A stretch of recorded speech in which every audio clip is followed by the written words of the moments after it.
Punjabi radio USA ਸੁਣ ਰਹੇ ਸਾਰੇ ਹੀ ਮਾਣਯੋਗ ਅਤੇ ਸਤਿਕਾਰਤ ਸਰੋਤਿਆਂ ਨੂੰ ਬਹੁਤ ਹੀ ਪਿਆਰ ਸਤਿਕਾਰ ਸਾਹਿਬ ਦੋਨੋਂ ਅੱਜ ਜੋੜ ਕੇ ਨਿੱਘੀ ਜਿਹੀ ਸਤਿ ਸ੍ਰੀ ਅਕਾਲ ਸਭ ਨੂੰ ਜੀਆਂ ਨੂੰ ਆਖਦੇ ਹਾਂ। ਸੋ ਪ੍ਰੋਗਰਾਮ ਖਬਰ ਤੇ ਨਜ਼ਰ ਦੇ ਵਿੱਚ ਆਪ ਸਭ ਦਾ ਨਿੱਘਾ ਸਵਾਗਤ ਹੈ। ਪ੍ਰੋਗਰਾਮ ਲੈ ਕੇ ਹਾਜ਼ਰ ਹੋ ਚੁੱਕੇ ਹਾਂ ਜਿਸ ਦੇ ਵਿੱਚ ਆਪਾਂ ਪੰਜਾਬ ਭਾਰਤ ਦੀਆਂ ਜਿਹੜੀਆਂ ਅਹਿਮ ਖਬਰਾਂ ਉਸ ਦੇ ਨਜ਼ਰ ਬਣਾਵਾਂਗੇ। ਮੇਰੇ ਨਾਲ ਪ੍ਰੋਗਰਾਮ ਦੇ ਵਿੱਚ ਜੁੜ ਚੁੱਕੇ ਨੇ ਮਲੋਟ ਸਟੂਡੀਓਜ਼ ਤੋਂ ਮਿੰਟੂ ਗੁਰੂਸਰੀਆ ਜੀ। ਮਿੰਟੂ ਜੀ ਨਿੱਘੀ ਜੀ ਆਇਆਂ ਨੂੰ ਪਿਆਰ ਭਰੀ ਸਤਿ ਸ੍ਰੀ ਅਕਾਲ ਜੀ। ਸ਼ੁਕਰੀਆ ਜੀ ਸਾਰਿਆਂ ਨੂੰ, ਸਤਿ ਸ਼੍ਰੀ ਅਕਾਲ। ਸਾਡੇ ਅੱਜ ਦੇ ਪ੍ਰੋਗਰਾਮ ਖਬਰ ਤੇ ਨਜ਼ਰ ਉਸ ਨੂੰ ਸਪਾਂਸਰ ਕਰਦੇ ਨੇ ਖਾਲਸਾ ਇੰਸ਼ੋਰੈਂਸ ਏਜੰਸੀ ਵਾਲੇ, ਜਿਨ੍ਹਾਂ ਦੇ ਕੋਲੋਂ ਤੁਸੀਂ ਹਰ ਇੱਕ ਤਰੀਕੇ ਦੀ ਇੰਸ਼ੋਰੈਂਸ ਕਰਵਾ ਸਕਦੇ ਹੋ। ਇੰਸ਼ੋਰੈਂਸ ਬਾਰੇ ਪਤਾ ਕਰਨ ਲਈ ਕਾਲ ਕਰੋ ਨੰਬਰ 408-272-2500 ਦੇ ਉੱਤੇ। ਇਸ ਦੇ ਨਾਲ ਕ੍ਰਿਸ਼ਨ ਧਨੋਤਾ ਯੂਨੀਵਰਸਿਟੀ ਤੋਂ, Bachittar Singh Chahal Fresno, Mahinder Singh Manjit Kaur Takhar Modesto, Jaspal Singh Sacramento, Jassi Gill plumbing ਵਾਲੇ Bakersfield, principal Avtar Singh Pannu Bakersfield, Stone Creek Park ਵਾਲੇ ਸਾਰੇ ਹੀ seniors Bakersfield, Jagtar Singh Anandpuri Union City ਤੋਂ, GN ਟਾਇਰ ਐਂਡ ਲੂਬ ਵਾਲੇ ਜਿਨ੍ਹਾਂ ਦੇ ਕੋਲੋਂ ਤੁਸੀਂ truck wash, oil change, air ਬ੍ਰੇਕਾਂ ਦਾ ਕੰਮ ਕਰਾ ਸਕਦੇ ਹੋ। ਨਵੇਂ ਪੁਰਾਣੇ ਟਾਇਰ ਤੁਸੀਂ ਇਹਨਾਂ ਤੋਂ ਖਰੀਦ ਸਕਦੇ ਹੋ। ਹੋਰ ਜਾਣਕਾਰੀ ਲਈ ਕਾਲ ਨਿੰਮਾ ਸਹੋਤਾ 209-277-1013। ਇਹਨਾਂ ਦੀਆਂ ਦੋ ਲੋਕੇਸ਼ਨਸ ਨੇ, ਸੈਂਟਾਨੈਲਾ ਵਿੱਚ ਅਤੇ ਮਡੇਰਾ ਦੇ ਵਿੱਚ। ਹੋਰ ਜਾਣਕਾਰੀ ਲਈ ਕਾਲ 209-277-1013 ਦੇ ਉੱਤੇ। ਇਹਨਾਂ ਸਾਰਿਆਂ ਦਾ ਬਹੁਤ ਬਹੁਤ ਧੰਨਵਾਦ। ਜੇਕਰ ਤੁਸੀਂ ਜਾਂ ਕੋਈ ਹੋਰ ਕਾਰੋਬਾਰ ਵੀ ਇਸ ਪ੍ਰੋਗਰਾਮ ਨੂੰ ਸਪਾਂਸਰ ਕਰਨਾ ਚਾਹੁੰਦੇ ਹੋ, ਸੰਪਰਕ ਕਰੋ ਨੰਬਰ 408-722-7698 ਦੇ ਉੱਤੇ। ਮਿੰਟੂ ਗੁਰੂਸਰੀਆ ਜੀ, ਖਬਰਾਂ ਦੇ ਉੱਤੇ ਜਿਹੜੀ ਨਜ਼ਰ ਜਿਹੜੀ ਬਣਾਵਾਂਗੇ ਅਤੇ ਨਾਲ ਹੀ ਆਪਣੇ ਸਰੋਤਿਆਂ ਨੂੰ ਪਹਿਲਾਂ ਦੱਸਦੇ ਜਾਈਏ। ਇਹ ਸਾਰੀਆਂ ਖਬਰਾਂ ਕਰਨ ਤੋਂ ਬਾਅਦ ਬ੍ਰੇਕ ਤੋਂ ਬਾਅਦ ਤੁਹਾਡੇ ਜਿਹੜੇ ਆਪਾਂ ਸਵਾਲ ਵੀ ਜਿਹੜੇ ਲੈਣਗੇ ਮਿੰਟੂ ਜੀ। ਸੋ ਉਦੋਂ ਤੁਸੀਂ ਬ੍ਰੇਕ ਤੋਂ ਬਾਅਦ ਦੇ ਵਿੱਚ ਉਦੋਂ ਕਾਲ ਕਰਿਓ ਜੀ। ਅਤੇ ਅੱਜ ਦੀ ਜਿਹੜੀ ਸ਼ੁਰੂਆਤ ਕਰਦੇ ਹਾਂ, ਕਹਿੰਦੇ ਭਾਰਤੀ ਜੁਡੀਸ਼ਰੀ ਦਾ ਸੰਕਟ ਜਾਰੀ, ਇੱਕ ਹੋਰ ਜੱਜ ਨੇ ਦੀ ਚਿੱਠੀ ਨੇ ਜਿਹੜੀ ਅੰਦਰੂਨੀ ਪੋਲ ਖੋਲ੍ਹੀ। ਇਹ ਵਾਕਿਆ ਹੀ ਜਿਹੜਾ ਇਹ ਜੱਜਾਂ ਦਾ ਰੱਟਾ ਛੇਤੀ ਇਹਦਾ ਘੱਟਾ ਬਹਿੰਦਾ ਜਾਪਦਾ ਨਹੀਂ ਹੈ। ਕਿਉਂਕਿ ਤੁਹਾਨੂੰ ਯਾਦ ਹੋਣਾ ਕਿ ਜਨਵਰੀ ਦੇ ਵਿੱਚ ਇੱਕ ਪ੍ਰੈਸ ਕਾਨਫਰੰਸ ਹੋ ਗਈ ਸੀ ਜੀ। ਪ੍ਰੈਸ ਕਾਨਫਰੰਸ ਤੋਂ ਬਾਅਦ ਫਿਰ ਚਾਹ ਚੂ ਦਾ ਪ੍ਰੋਗਰਾਮ ਕੀਤਾ ਗਿਆ, ਪਰ ਗੱਲ ਸੂਤ ਨਹੀਂ ਆਈ। ਕਾਫੀ ਦਫਾ ਇਹਨਾਂ ਦੀਆਂ ਮੀਟਿੰਗਾਂ ਹੋਈਆਂ, ਹਾਲਾਂਕਿ ਕੰਮ ਵੰਡ ਦਿੱਤਾ ਗਿਆ ਸੀਗਾ। ਜਿਸ ਚੀਜ਼ ਨੂੰ ਲੈ ਕੇ ਰੌਲਾ ਪੈਂਦਾ ਸੀਗਾ ਕਿ ਜਿਹੜੇ ਕੇਸ ਦਿੱਤੇ ਜਾਂਦੇ ਆ ਉਹ ਖਾਸ ਬੈਂਚਾਂ ਨੂੰ ਭੇਜ ਦਿੱਤੇ ਜਾਂਦੇ ਆ, ਤਾਂ ਇਹਨਾਂ ਨੇ ਫਿਰ ਕੀ ਕੀਤਾ ਸੀਗਾ ਕਿ ਵੰਡ ਦਿੱਤੇ ਸੀਗੇ ਕਿ ਆਹ ਕੇਸ ਇਸ ਬੈਂਚ ਕੋਲ ਜਾਇਆ ਕਰਨਗੇ, ਇਹੋ ਜਿਹੇ ਕੇਸ ਆਹ ਬੈਂਚ ਸੁਣਿਆ ਕਰੂਗੀ। ਪਰ ਬਾਵਜੂਦ ਇਸ ਤੇ ਇਹਨਾਂ ਦਾ ਜਿਹੜਾ ਅੰਦਰੂਨੀ ਕੰਮਕਾਰ ਆ ਉਹਦੇ 'ਚ ਜੋ ਰਾਜਸੀ ਦਖਲ ਜਿਹਦੀ ਉਮੀਦ ਸੀਗੀ ਕਿ ਸ਼ਾਇਦ ਖਤਮ ਹੋ ਜਾਊਗਾ, ਉਹ ਹਾਲੇ ਖਤਮ ਹੋਇਆ ਨਹੀਂ ਜਾਪਦਾ। ਕਿਉਂਕਿ ਜਿਹੜੇ ਮੋਸਟ ਸੀਨੀਅਰ ਜੱਜ ਨੇ ਸੁਪਰੀਮ ਕੋਰਟ ਦੇ, ਉਹਨਾਂ ਦੇ ਵਿੱਚੋਂ ਜਿਹੜੇ ਦੂਸਰੇ ਨੰਬਰ ਦੇ ਸੀਨੀਅਰ ਜੱਜ ਆ ਮਿਸਟਰ ਚਲਮੇਸ਼ਵਰ ਜੀ, ਉਹਨਾਂ ਨੇ ਜੋ ਚਿੱਠੀ ਲਿਖੀ ਹੈ ਉਹ ਚਿੱਠੀ ਤੇ ਇਹੋ ਹੀ ਦੱਸਦੀ ਹੈ ਕਿ ਅੰਦਰ ਬਹੁਤ ਕੁਛ ਹਾਲੇ ਵੀ ਗਲਤ ਚੱਲੀ ਜਾਂਦਾ। ਇਸ ਚਿੱਠੀ ਦੇ ਵਿੱਚ ਸਾਫ਼ ਤੌਰ ਤੇ ਉਹਨਾਂ ਨੇ ਇੱਕ ਚੇਤਾਵਨੀ ਦਿੱਤੀ ਹੈ ਕਿ ਜੇ ਜੁਡੀਸ਼ਰੀ ਦੀ ਤੇ ਰਾਜਨੀਤੀ ਦੀ ਆੜੀ ਇਸ ਤਰ੍ਹਾਂ ਹੀ ਪੀੜੀ ਰਹੀ ਤੇ ਫਿਰ ਜਮਹੂਰੀਅਤ ਜਿਹੜੀ ਆ ਉਹ ਖਤਰੇ 'ਚ ਪੈ ਜਾਊਗੀ। ਮਤਲਬ ਕਿ ਉਹਦਾ ਉੱਗਾ ਚਿੱਤ ਕਰ ਦੇਣਗੇ ਬੁਰੀ ਤਰ੍ਹਾਂ। ਸੋ ਇਹ ਆਪਣੇ ਆਪ ਦੇ ਵਿੱਚ ਬਹੁਤ ਵੱਡਾ ਖੁਲਾਸਾ ਵੀ ਆ, ਬਹੁਤ ਵੱਡਾ ਸੰਕੇਤ ਵੀ ਆ, ਬਹੁਤ ਵੱਡੀ ਚੇਤਾਵਨੀ ਵੀ ਆ।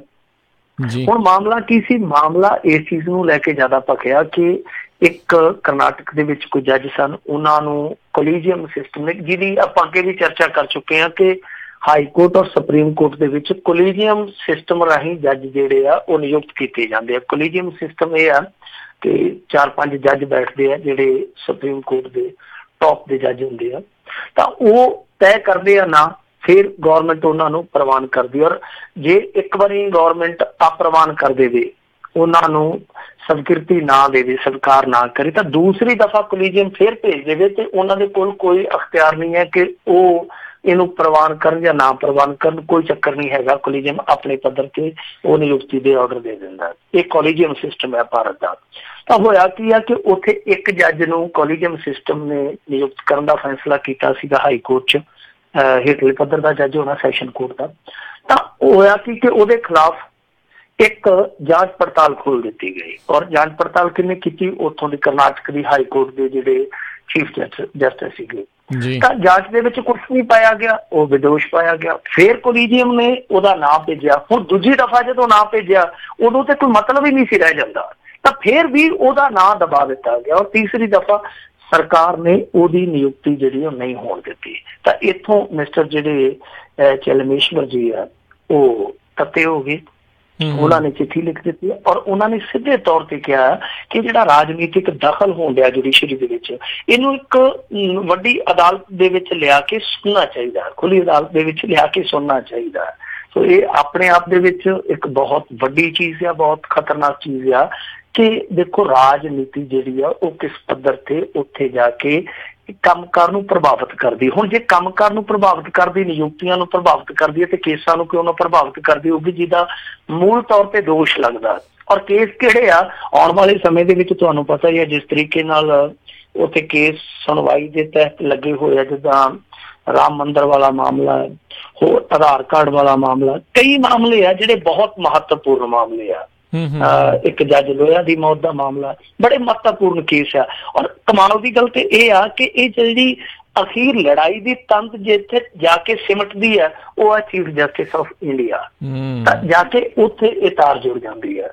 ਸੋ ਮੇਰੇ ਖਿਆਲ ਦੇ ਨਾਲ ਇਹ ਬਹੁਤ ਖਤਰਨਾਕ ਕੰਮ ਹੋਣ ਡਿਆ ਔਰ ਇਸ ਤੋਂ ਵੀ ਜ਼ਿਆਦਾ ਖਤਰਨਾਕ ਹੈ ਸ਼ਾਇਦ ਜਿਹੜਾ ਉਹ ਅਗਲੇ ਹਫ਼ਤੇ ਹੋਣ ਜਾ ਰਿਹਾ, ਉਹ ਇਹ ਆ ਕਿ ਚੀਫ ਜਸਟਿਸ ਆਫ ਇੰਡੀਆ ਦੇ ਖਿਲਾਫ ਹੋ ਸਕਦਾ ਮਹਾਂਦੋਸ਼ ਆ ਜਾਵੇ, ਕਿਉਂਕਿ ਵਿਰੋਧੀ ਧਿਰਾਂ ਜਿਹੜੀਆਂ ਉਹ ਤਿਆਰੀ ਵੱਟਦੀਆਂ ਪਈਆਂ, ਅੰਦਰ ਖਾਤੇ ਦਸਤਖਤ ਵੀ ਹੋ ਚੁੱਕੇ ਆ, ਕੁਛ ਪਾਰਟੀਆਂ ਵੱਲੋਂ ਦਸਤਖਤ ਕਰ ਦਿੱਤੇ ਗਏ ਆ। ਜੇ ਮਹਾਂਦੋਸ਼ ਆ ਜਾਂਦਾ, ਕਿਉਂਕਿ ਹੁਣ ਆਧਾਰ ਬਣਦਾ ਪਿਆ ਨਾ, ਇੱਕ ਤੇ ਪ੍ਰੈਸ ਕਾਨਫਰੰਸ ਦਾ ਆਧਾਰ ਹੈ, ਦੂਸਰਾ ਚਿੱਠੀ ਦਾ ਆਧਾਰ ਬਣ ਜਾਊਗਾ। ਉਹ ਤਿਆਰੀ ਪਹਿਲਾਂ ਹੀ ਵੱਟੀ ਬੈਠੇ ਸੀ। ਮੰਨ ਲਓ ਮਹਾਂਦੋਸ਼ ਆ ਜਾਂਦਾ, ਹੋ ਸਕਦਾ ਮਹਾਂਦੋਸ਼ ਡਿੱਗ ਵੀ ਪਵੇ, ਤਾਂ ਵੀ ਜਿਹੜੀ ਭਾਰਤੀ ਜੁਡੀਸ਼ਰੀ ਦੀ ਸਾਖ ਆ ਉਹ ਜ਼ਰੂਰ ਡਿੱਗੇਗੀ। ਤਾਂ ਇਹ ਚਿੱਠੀ ਰਹਿੰਦੀ ਖੁੰਦੀ ਕਸਰ ਕੱਢੀ ਜਾਂਦੀ ਆ ਤੇ ਪਹਿਲੀ ਕਸਰ ਜਿਹੜੀ ਪ੍ਰੈਸ ਕਾਨਫਰੰਸ ਨੇ ਕੱਢੀ ਹੈ। ਕੁੱਲ ਮਿਲਾ ਕੇ ਭਾਰਤੀ ਜੁਡੀਸ਼ਰੀ ਹੈ ਜਿਹੜੀ ਉਹ ਰਾਜਨੀਤੀ ਦੇ ਪਰਛਾਵੇਂ ਹੇਠ ਐਸੀ ਆਈ ਕਿ ਉਹਦੇ ਵਾਂਗੂ ਉਹ ਵੀ ਕਿਤੇ ਨਾ ਕਿਤੇ ਨਾ ਰੁਸਵਾ ਜੀ ਹੋ ਰਹੀ ਹੈ, ਜੰਗ ਹਸਾਈ ਉਹ ਵੀ ਕਰਵਾਈ ਜਾ ਰਹੀ ਹੈ। ਜੀ ਜੀ ਮਿੰਟੂ ਜੀ, ਜਿਹੜੇ ਮਹਾਦੋਸ਼ਾਂ ਦੀ ਗੱਲ ਕੀਤੀ ਉਸ ਨੂੰ ਪੂਰਿਆਂ ਕਰਨ ਦੇ ਲਈ ਜਾਂ ਉਸ ਨੂੰ ਪ੍ਰਵਾਨਿਤ ਕਰਨ ਦੇ ਲਈ, ਜਿਹੜੇ ਪੂਰੇ ਦੋਸ਼ ਸਾਬਤ ਕਰਨ ਦੇ ਲਈ ਕਿੰਨੇ ਜਾਣਿਆਂ ਦੀ ਜਿਹੜੀ ਜ਼ਰੂਰਤ ਰਹਿੰਦੀ ਹੈ? ਮਹਾਦੋਸ਼ ਲਿਆਉਣ ਲਈ ਤੁਹਾਨੂੰ ਲੋਕ ਸਭਾ ਦੇ 100 ਮੈਂਬਰ ਚਾਹੀਦੇ ਆ, ਰਾਜ ਸਭਾ ਦੇ 50 ਮੈਂਬਰ ਚਾਹੀਦੇ ਆ। ਠੀਕ ਹੈ। ਫਿਰ ਉਸ ਤੋਂ ਬਾਅਦ ਜਦੋਂ ਤੁਹਾਡਾ ਮਤਾ ਪ੍ਰਵਾਨ ਹੋ ਗਿਆ, ਫਿਰ ਇੱਕ ਕਮੇਟੀ ਬੈਠਦੀ ਹੈ ਜਿਹਦੇ 'ਚ ਮੇਰੇ ਖਿਆਲ ਦੇ ਨਾਲ ਹਾਈ ਕੋਰਟ ਦਾ ਚੀਫ ਜਸਟਿਸ ਹੁੰਦਾ, ਸੁਪਰੀਮ ਕੋਰਟ ਦਾ ਇੱਕ ਜਸਟਿਸ ਹੁੰਦਾ, ਇੱਕ ਕੋਈ ਵੀ ਕਾਨੂੰਨਵਾਦੀ ਹੋ ਸਕਦਾ। ਉਹ ਕਮੇਟੀ ਦੋਸ਼ਾਂ ਨੂੰ ਸਹੀ ਮੰਨਦੀ ਹੈ ਤੇ ਉਸ ਤੋਂ ਬਾਅਦ ਫਿਰ ਮਤਾ ਪ੍ਰਵਾਨ ਹੋ ਕੇ, ਮਤਾ ਪਾਸ ਹੋ ਕੇ ਰਾਸ਼ਟਰਪਤੀ ਕੋਲ ਚਲੇ ਜਾਂਦਾ। ਤਾਂ ਰਾਸ਼ਟਰਪਤੀ ਹੀ ਚਾਹੇ ਉਹ ਹਾਈ ਕੋਰਟ ਦਾ ਜਸਟਿਸ ਹੋਵੇ ਚਾਹੇ ਸੁਪਰੀਮ ਕੋਰਟ ਦਾ ਜਸਟਿਸ ਹੋਵੇ ਉਹਨੂੰ ਲਾ ਸਕਦਾ, ਕਿਉਂਕਿ ਪ੍ਰਬੰਧ ਹੈ ਸਾਡੇ ਸੰਵਿਧਾਨ 'ਚ ਸਿੱਧੇ ਤੌਰ ਤੇ ਜਸਟਿਸ ਨੂੰ ਕੋਈ ਨਹੀਂ ਲਾ ਸਕਦਾ, ਇਹਨੂੰ ਹਾਈ ਕੋਰਟ ਦੇ ਨੂੰ ਚਾਹੇ ਸੁਪਰੀਮ ਕੋਰਟ ਦੇ ਨੂੰ ਰਾਸ਼ਟਰਪਤੀ ਲਾ ਸਕਦਾ। ਜੀ ਜੀ। ਅਗਲੀ ਮਿੰਟੂ ਜੀ ਆਪਾਂ ਗੱਲ ਕਰਦੇ ਹਾਂ CBSE ਪੇਪਰ ਲੀਕ ਮਾਮਲੇ ਦੇ ਵਿੱਚ ਦੇਸ਼ ਭਰ ਦੇ ਵਿੱਚ ਰੌਲਾ, ਵਿਦਿਆਰਥੀ ਸੜਕਾਂ ਤੇ। ਦੇਖੋ ਵਿਦਿਆਰਥੀਆਂ ਨੇ ਸੜਕਾਂ ਤੇ ਉਤਰਨਾ ਹੀ ਹੈ, ਜਿਸ ਤਰ੍ਹਾਂ ਦੇ ਪ੍ਰਬੰਧ ਚੱਲਦੇ ਪਏ ਉਹਨਾਂ ਨੂੰ ਪਤਾ ਉਤਰਾਂ ਵੀ ਤੇ ਅਸੀਂ ਸੜਕਾਂ ਜੋਗੇ ਰਹਿ ਜਾਣਾ ਜੇ ਇਹਨਾਂ ਦੇ ਪ੍ਰਬੰਧ ਮੁਤਾਬਕ ਚੱਲਣਗੇ। ਇਹਨਾਂ ਦਾ ਕੰਮ ਹੈ। ਦੇਖੋ ਮਨੀਸ਼ ਸਿਸੋਦੀਆ ਨੇ ਮਾਰਚ ਦੇ ਅੱਧ ਦੇ ਵਿੱਚ ਹੀ ਰੌਲਾ ਪਾ ਦਿੱਤਾ ਸੀਗਾ ਕਿ ਭਾਈ ਪੇਪਰ ਲੀਕ ਹੋ ਰਹੇ ਆ, ਸੰਭਲੋ ਸੰਭਲੋ, ਜਾਗੋ ਮੋਹਨ ਪਿਆਰੇ ਜਾਗੋ। ਤੇ ਕਹਿੰਦੇ ਲੈ ਇਹ ਅੱਠ ਮਾਰੀ ਜਾਂਦੇ ਤੇ ਆਮ ਆਦਮੀ ਪਾਰਟੀ ਵਾਲੇ। ਉਹ ਕਹਿੰਦੇ ਕਿ ਸਾਡੇ CBSE ਬੋਰਡ ਦੇ ਵਿੱਚ ਪਰਚਾ ਲੀਕ ਹੋ ਜਾਵੇ, ਪੇਪਰ ਲੀਕ ਹੋ ਜਾਵੇ, ਐਸਾ ਹੋ ਹੀ ਨਹੀਂ ਸਕਦਾ। ਇਹ ਤੇ ਉਹ ਖੁੱਲ ਜਾ ਸਿਮ ਵਾਲਾ ਹਿਸਾਬ ਕਿਤਾਬ ਆ ਕਿ ਇਹਨੂੰ ਬਸ ਉਹ ਅਮਰੀਸ਼ ਪੁਰੀ ਜਿਵੇਂ ਖੋਲਦਾ ਨਾ ਉਸ ਫਿਲਮ ਦੇ ਵਿੱਚ ਅਲੀ ਬਾਬਾ 40 ਜੋੜ 'ਚ ਖੁੱਲ ਜਾ ਸਿਮ ਕਿ ਇਹ ਨਹੀਂ ਖੁੱਲਦਾ। ਤੇ ਲੋਕੀ ਹੁਣ ਮਜ਼ਾਕ ਕਰਦੇ ਆ ਕਿ ਇਹ ਸ਼ਾਇਦ ਉੱਥੇ ਹੀ ਰੱਖੇ ਸੀਗੇ ਪੇਪਰ ਜਿੱਥੇ ਕਹਿੰਦੇ ਨਾ ਕਿ ਆਧਾਰ ਕਾਰਡ ਵਾਲਾ ਡਾਟਾ ਰੱਖਿਆ ਅਸੀਂ, ਤੇ ਉਹ ਐਡੀ ਮੋਟੀ ਪਰਤ ਹੈ ਜਿਹਦੇ ਵਿੱਚ, ਐਡੀ ਮੋਟੀ ਦੀਵਾਰ ਹੈ ਜਿਹਦੇ ਵਿੱਚ ਉਹ ਡਾਟਾ ਸਾਂਭਿਆ ਹੋਇਆ। ਤੇ ਸ਼ਾਇਦ ਇਹਨਾਂ ਨੇ ਇਹ ਪਰਚੇ ਆ ਜਿਹੜੇ ਇਹ ਵੀ ਉੱਥੇ ਹੀ ਰੱਖੇ ਸੀਗੇ ਤਹਿਖਾਨੇ ਦੇ ਵਿੱਚ, ਪਰ ਉੱਥੇ ਵੀ ਸੇਂਧਮਾਰੀ ਹੋ ਗਈ, ਸੰਨਮਾਰੀ ਹੋ ਗਈ ਹੈ। 2 ਪੇਪਰ ਲੀਕ ਹੋਏ। ਹੁਣ ਜਿਹੜੇ ਵਿਦਿਆਰਥੀ ਆ ਉਹ ਇਸ ਗੱਲ ਤੋਂ ਸਤੇ ਪਏ ਆ, ਤਪੇ ਪਏ ਆ ਕਿ ਸਾਡੇ ਸਿਰਾਂ ਤੇ ਤੁਸੀਂ ਫਿਕਰਾਂ ਦੀ ਤਲਵਾਰ ਫੇਰ ਲਟਕਾ ਦਿੱਤੀ ਹੈ। ਹਾਲਾਂਕਿ ਅੱਜ CBSE ਨੇ ਐਲਾਨ ਕਰ ਦਿੱਤਾ ਕਿ ਜਿਹੜੀ 12ਵੀਂ ਦੀ ਅਰਥ ਸ਼ਾਸਤਰ ਦੀ ਪ੍ਰੀਖਿਆ ਉਹ ਤੇ ਅਸੀਂ ਲਵਾਂਗੇ 25 ਅਪ੍ਰੈਲ ਨੂੰ, ਕਿਉਂਕਿ ਉਹ ਵੀ ਮੁਲਤਵੀ ਕਰ ਦਿੱਤੀ ਸੀਗੀ, ਇਹਨਾਂ ਨੇ ਰੱਦ ਕਰ ਦਿੱਤੀ ਸੀਗੀ, ਉਹਦੀ ਤਰੀਕ ਐਲਾਨ ਦਿੱਤੀ। ਔਰ ਜਿਹੜੀ 10ਵੀਂ ਦੀ ਗਣਿਤ ਦੀ ਮੈਥ ਦੀ ਪ੍ਰੀਖਿਆ ਇਮਤਿਹਾਨ ਉਹ ਲੈਣਾ ਇਹਨਾਂ ਨੇ ਕਹਿੰਦੇ ਕਿ ਜੁਲਾਈ ਦੇ ਵਿੱਚ। ਹੁਣ ਤੁਸੀਂ ਆਪ ਹੀ ਅੰਦਾਜ਼ਾ ਲਾ ਲਓ ਕਿ ਵਿਦਿਆਰਥੀ ਕਰੇ ਤੇ ਕਰੇ ਕੀ। ਉਹ ਹੁਣ ਪੇਪਰ ਦੇ ਕੇ ਆਪਣੇ ਆਪ ਨੂੰ ਵਿਹਲਾ ਕਰ ਬੈਠਾ ਸੀ, ਸੁਰਖਰੂ ਕਰ ਬੈਠਾ ਸੀਗਾ ਕਿ ਲਓ ਵੀ ਫਿਕਰ ਮੁੱਕਿਆ। ਵੈਸੇ ਵੀ ਤੁਹਾਨੂੰ ਪਤਾ ਹੋਣਾ ਰਾਜਾ ਰਣਜੀਤ ਸਿੰਘ ਜੀ, ਤੁਹਾਡੇ ਵਰਗੇ ਤੇ ਬੰਦੇ ਆ ਜਿਹੜੇ ਉਹ ਤੇ ਥੋੜੇ ਜਿਹੇ ਹੁਸ਼ਿਆਰ ਹੁੰਦੇ, ਸਾਡੇ ਵਰਗੇ ਉਹਨੂੰ ਤੇ ਹਿਸਾਬ ਵੇਖ ਕੇ ਉਹਦਾ ਹੀ ਤਰੇੜੀਆਂ ਆ ਜਾਂਦੀਆਂ। ਇਹ ਤੇ ਇੱਕ ਬਹੁਤ ਵੱਡਾ ਹਊਆ ਹੁੰਦਾ। ਤੇ ਚਾਹੇ ਜਿਹੜਾ ਮਰਜ਼ੀ ਕੋਈ ਇੰਟੈਲੀਜੈਂਟ ਬੱਚਾ ਹੋਵੇ, ਹਿਸਾਬ ਦਾ ਪੇਪਰ ਉਹ ਦੇ ਲਵੇ ਨਾ ਤੇ ਅੱਧਾ ਉਹਦਾ ਫਿਕਰ ਮੁੱਕ ਜਾਂਦਾ। ਤੇ ਉਹ ਤਲਵਾਰ ਫਿਰ ਲਟ ਗਈ। ਔਰ ਤਰੀਕ ਕਿੰਨੀ ਲੰਮੀ ਦੇ ਰਹੇ ਆ, ਜੁਲਾਈ ਦੇ ਵਿੱਚ, ਯਾਨੀ ਉਦੋਂ ਤੱਕ ਬੱਚੇ ਫੇਰ ਸੁੱਕਣੇ ਪਾ ਦਿੱਤੇ। ਹੁਣ ਇਸੇ ਚੀਜ਼ ਨੂੰ ਹੀ ਲੈ ਕੇ ਸਾਰੇ ਬੱਚੇ ਆ ਜਿਹੜੇ ਉਹ ਪ੍ਰਦਰਸ਼ਨ ਕਰਦੇ ਪਏ। ਔਰ ਇੰਨੀ ਵੱਡੀ ਗਿਣਤੀ ਚ ਅੱਜ ਦਿੱਲੀ ਚ ਬੱਚੇ ਉਤਰੇ ਕਿ ਪ੍ਰਕਾਸ਼ ਜਾਵੜੇਕਰ ਦੇ ਘਰ ਮੂਹਰੇ ਇਹਨਾਂ ਨੂੰ 44 ਲਾਉਣੀ ਪਈ ਕਿ ਕਿਤੇ ਬੱਚੇ ਇੱਧਰ ਨੂੰ ਨਾ ਜਾਣ।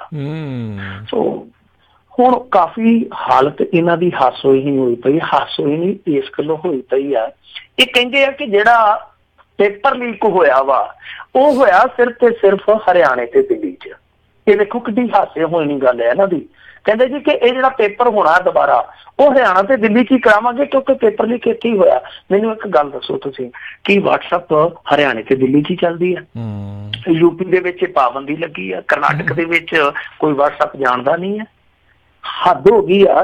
ਕਿਉਂਕਿ ਇਹ ਪੇਪਰ ਜਿਹੜੇ ਲੀਕ ਹੋਏ, ਜਿਵੇਂ ਮੈਂ ਤੁਹਾਨੂੰ ਕਿਹਾ ਕਿ ਮਨੀਸ਼ ਸਿਸੋਦੀਆ ਨੇ ਮਾਰਚ ਦੇ ਮੱਧ ਚ ਆਖ ਦਿੱਤਾ ਸੀਗਾ ਕਿ ਪੇਪਰ ਲੀਕ ਹੋ ਰਿਹਾ ਸੋਸ਼ਲ ਮੀਡੀਆ ਤੇ। ਹੁਣ ਸੋਸ਼ਲ ਮੀਡੀਆ ਇਕੱਲਾ ਫਰੀਦਾਬਾਦ ਦੇ ਵਿੱਚ ਤੇ ਚੱਲਦਾ ਨਹੀਂ, ਧਰਵਾੜੀ ਦੇ ਵਿੱਚ ਤੇ ਚੱਲਦਾ ਨਹੀਂ, ਇਕੱਲਾ ਦਿੱਲੀ ਦੇ ਵਿੱਚ ਤੇ ਚੱਲਦਾ ਨਹੀਂ ਗਾ, ਉਹ ਸਾਰੇ ਇੰਡੀਆ ਚ ਚੱਲਦਾ। ਔਰ ਸਰਕੂਲੇਟ ਕਰਨ ਲਈ ਕਿੰਨਾ ਟਾਈਮ ਚਾਹੀਦਾ? ਹੁਣ ਜਿਹੜੇ ਪੇਪਰ ਆਏ ਆ ਲੀਕ ਹੋਏ ਆ ਜਿਹੜੇ, ਉਹ 2-2 ਦਿਨ 3-3 ਦਿਨ ਪਹਿਲਾਂ ਲੀਕ ਹੋਏ ਆ, ਤੇ ਕੀ ਉਹ ਸਾਰੇ ਦੇਸ਼ ਦੇ ਵਿੱਚ ਨਾ ਪਹੁੰਚੇ ਹੋਣਗੇ? ਹੁਣ ਦੂਜੀ ਚੀਜ਼ ਇਹ ਆ ਕਿ ਇਹਨਾਂ ਨੇ ਹਾਲੇ ਤੱਕ ਕੋਈ ਜਾਂਚ ਪੜਤਾਲ ਮੁਕੰਮਲ ਨਹੀਂ ਕੀਤੀ। ਜਦੋਂ ਤੱਕ ਤੁਸੀਂ ਜਾਂਚ ਪੜਤਾਲ ਮੁਕੰਮਲ ਹੀ ਨਹੀਂ ਕੀਤੀ ਤੇ ਤੁਹਾਨੂੰ ਆਕਾਸ਼ਬਾਣੀ ਹੋ ਗਈ ਅੰਬਰ ਤੋਂ ਕਿ ਹਾਂਜੀ ਨਹੀਂ ਇਹ ਦੋਵਾਂ ਥਾਵਾਂ ਤੇ ਪੇਪਰ ਲੀਕ ਹੋਇਆ। ਇਹ ਕਮਾਲ ਦਾ ਫੈਸਲਾ ਇਹਨਾਂ ਦਾ। ਸੋ ਜਿਹੜੇ ਵਿਦਿਆਰਥੀ ਆ ਉਹ ਤੇ ਇੱਥੋਂ ਤੱਕ ਰੋਣ ਡਏ, ਉਹ ਕਹਿੰਦੇ ਗੱਲ ਸੁਣੋ ਭਾਈ ਸਾਹਿਬ, ਸਾਰੇ ਹੀ ਪੇਪਰ ਲੀਕ ਹੋਏ ਆ, ਹੁਣ ਤੱਕ ਜਿੰਨੇ ਵੀ ਹੋਏ ਆ ਸਾਰੇ ਹੀ ਪੇਪਰ ਲੀਕ ਹੋਏ। ਔਰ ਅਸੀਂ ਪਿੱਟ ਦੇ ਰਹੇ ਹਾਂ ਇੱਥੋਂ ਤੱਕ ਕਿ ਹੁਣ ਤੇ ਇੱਕ ਈਮੇਲ ਦਾ ਵੀ ਚਰਚਾ ਹੈ।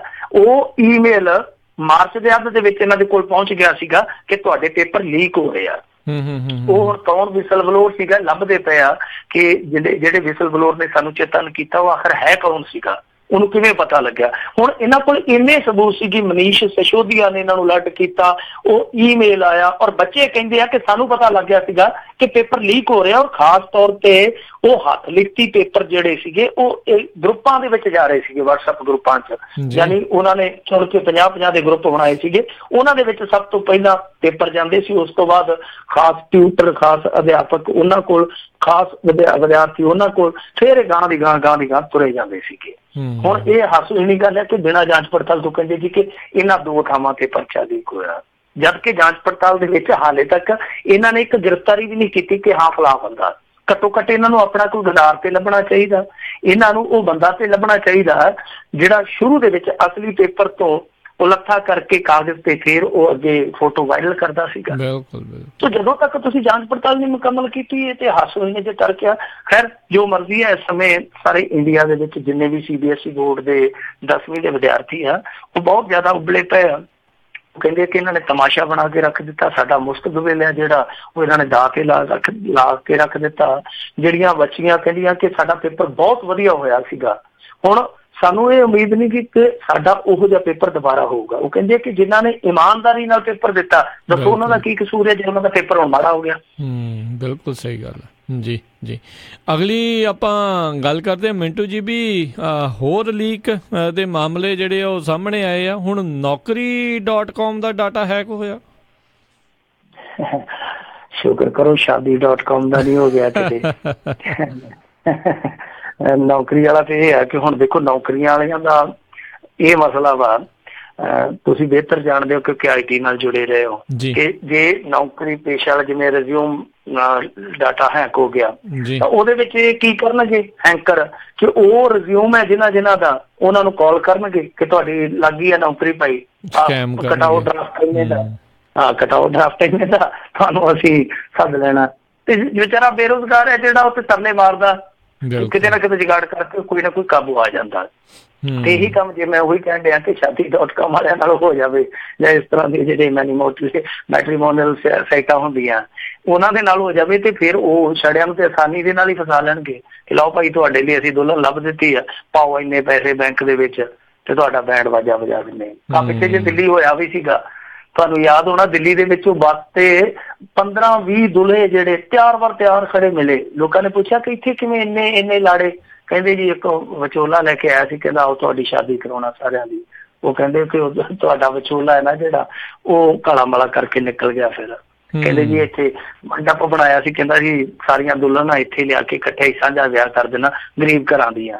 ਉਹ ਕਹਿੰਦੇ ਕਿ ਉਹ ਗਰੀਬ ਘਰਾਂ ਦੀਆਂ ਨਹੀਂ ਸੀ, ਹੁਣ ਤੁਸੀਂ ਅੱਜ ਕੱਲ੍ਹ ਗਰੀਬ ਹੋ ਗਏ, ਉਹ ਲੈ ਗਿਆ ਤੁਹਾਨੂੰ ਮੰਨ ਕੇ।